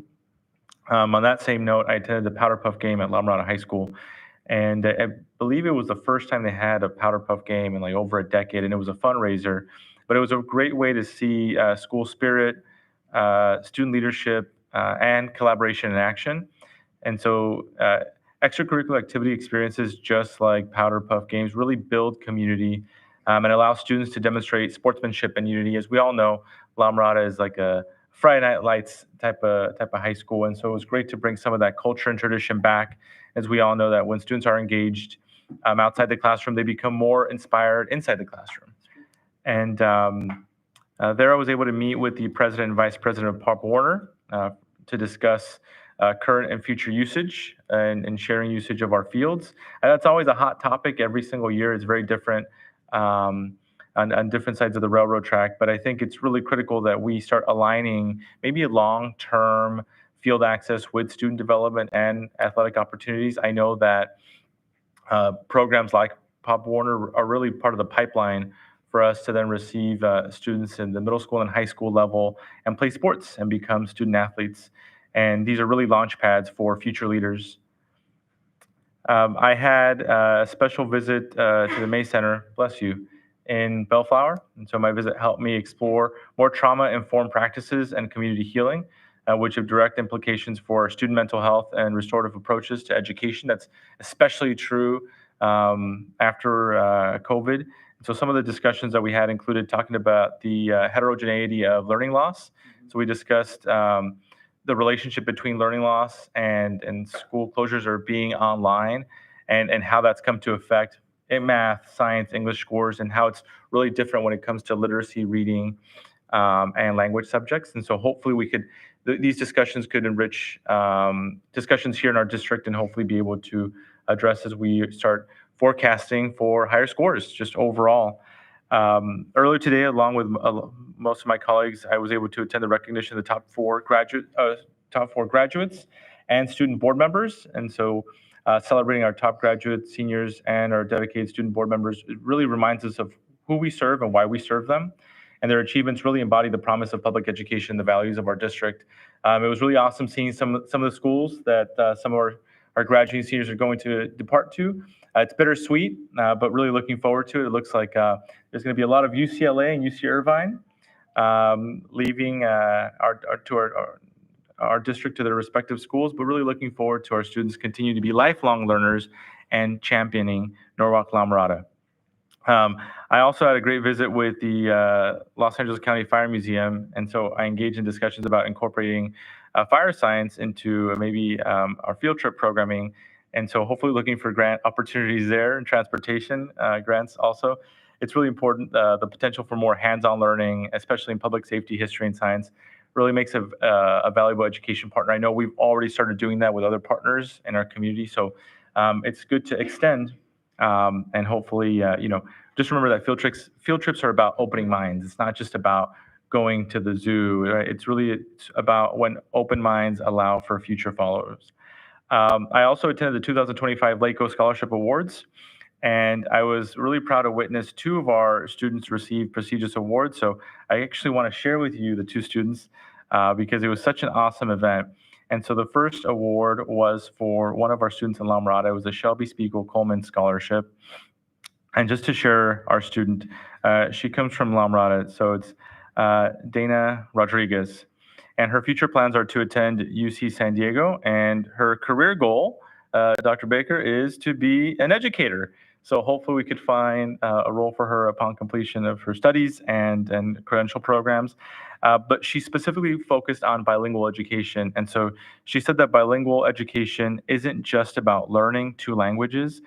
It's about fostering confidence, cultural pride, and academic success. This is coming from one of our seniors from La Mirada High School. So please make sure to congratulate Dana on senior award night and also in graduation. Our second award was for the Daniel Carlos Herrera Scholarship. And so this was awarded to one of our students from Southeast Academy, and it really highlights talent, resiliency, and hard work of our students. And so this award was granted to Denise Lopez from Southeast Academy.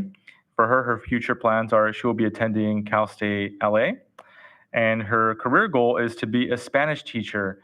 And I know I spoke to an administrator today that says we need more Spanish teachers in our districts. And Denise said, as a future teacher, I strive to be more than just an educator. I aim to be a mentor and a supportive presence for every student. So just remember that behind every scholarship, and I know we're going to start kicking off scholarships, respective Communities Alliance, Kiwanis, other organizations, but just remember that behind every scholarship is a student who has that dream and a district that believes in them. So we're going to continue supporting our students.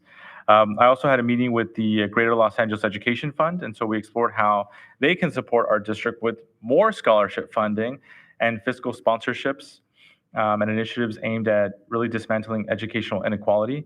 And I know that their resources really could amplify our district goals that were presented today. I was also fortunate to meet staff from LACO's multilingual academic support unit, and our discussions there centered around strengthening and expanding our multilingual programs to ensure students of all language backgrounds and receive high quality, inclusive education. And the highlight there was that language shouldn't be a bridge. Language should be a bridge, not a barrier. Along with a couple of my colleagues, I attended the 2025 Cesar Chavez dinner hosted by none other than Supervisor Hahn and Margie Rodriguez. And so this was a powerful event because it showcased student projects from local high schools, but the high schools were from Whittier. And so I know we've been in discussion to hopefully bring some of our student projects from the Norwalk-La Mirada Unified School District side. But it was awesome because we were able to see projects that were focused on reshaping the world through thoughtful action.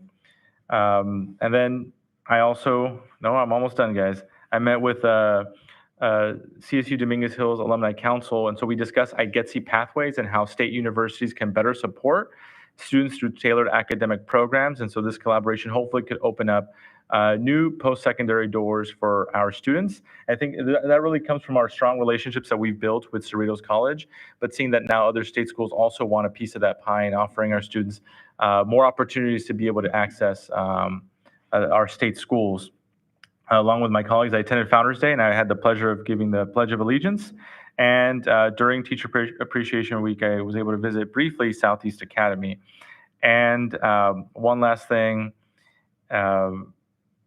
thank you to my grandmother for sharing the news. So I guess I'll just share a little bit, but I'm proud to share that I graduated with my second master's, this time in business from the University of Southern California. And fight on.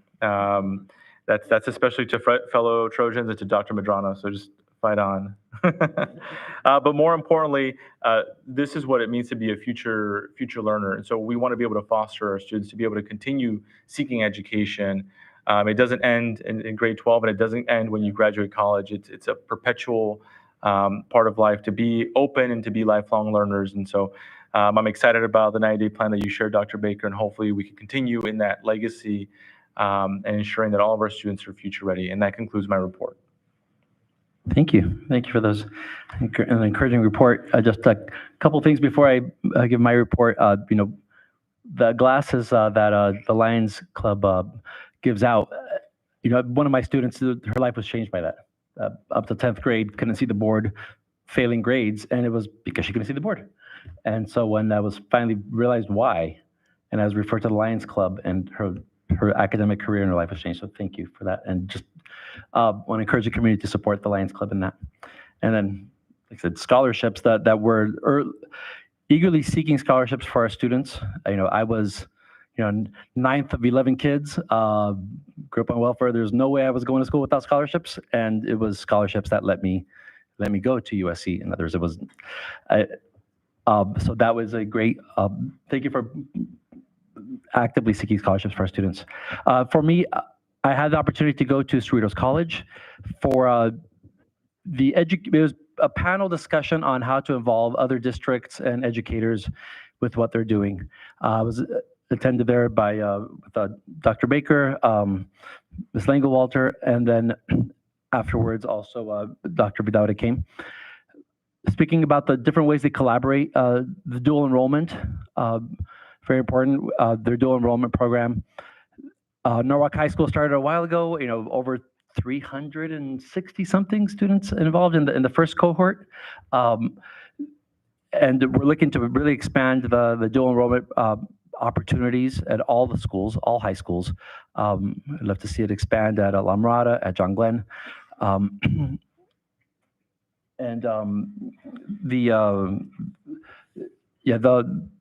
Looking forward to also their collaboration with Cerritos College. They were mentioning they put on a summer school program with, I believe, Bellflower last year, and they just kind of casually mentioned, we're looking for another district to partner with in 26. I'm like, pick me.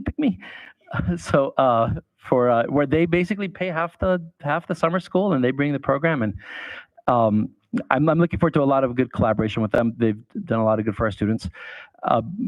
The IGETSI was mentioned. That's a way for students to graduate high school with their AA degree, basically transfer in as juniors. And Cerritos College is offering a pathway for that, the opportunity for that, and I look forward to further learning with them. And they actually mentioned that a lot of the things they're doing, we had approached them 10 years ago, and they just were working on how to put it together. And now this is the fruition of all these work between Dr. Jose Fierro, the president of Cerritos College. But those ideas began in our district, and then let's see how we can make that happen. And now we're getting the results of that hard work. So I look forward to that. That concludes my report. And I believe this brings us to adjournment. Can we get a motion to adjourn? Second. All right, all in favor? Aye. Aye. Any opposed? All right, we are adjourned. Thank you. Thank you. Sorry. Thank you for Happy classified week. Se quedaron hasta el Sorry. final. Gracias.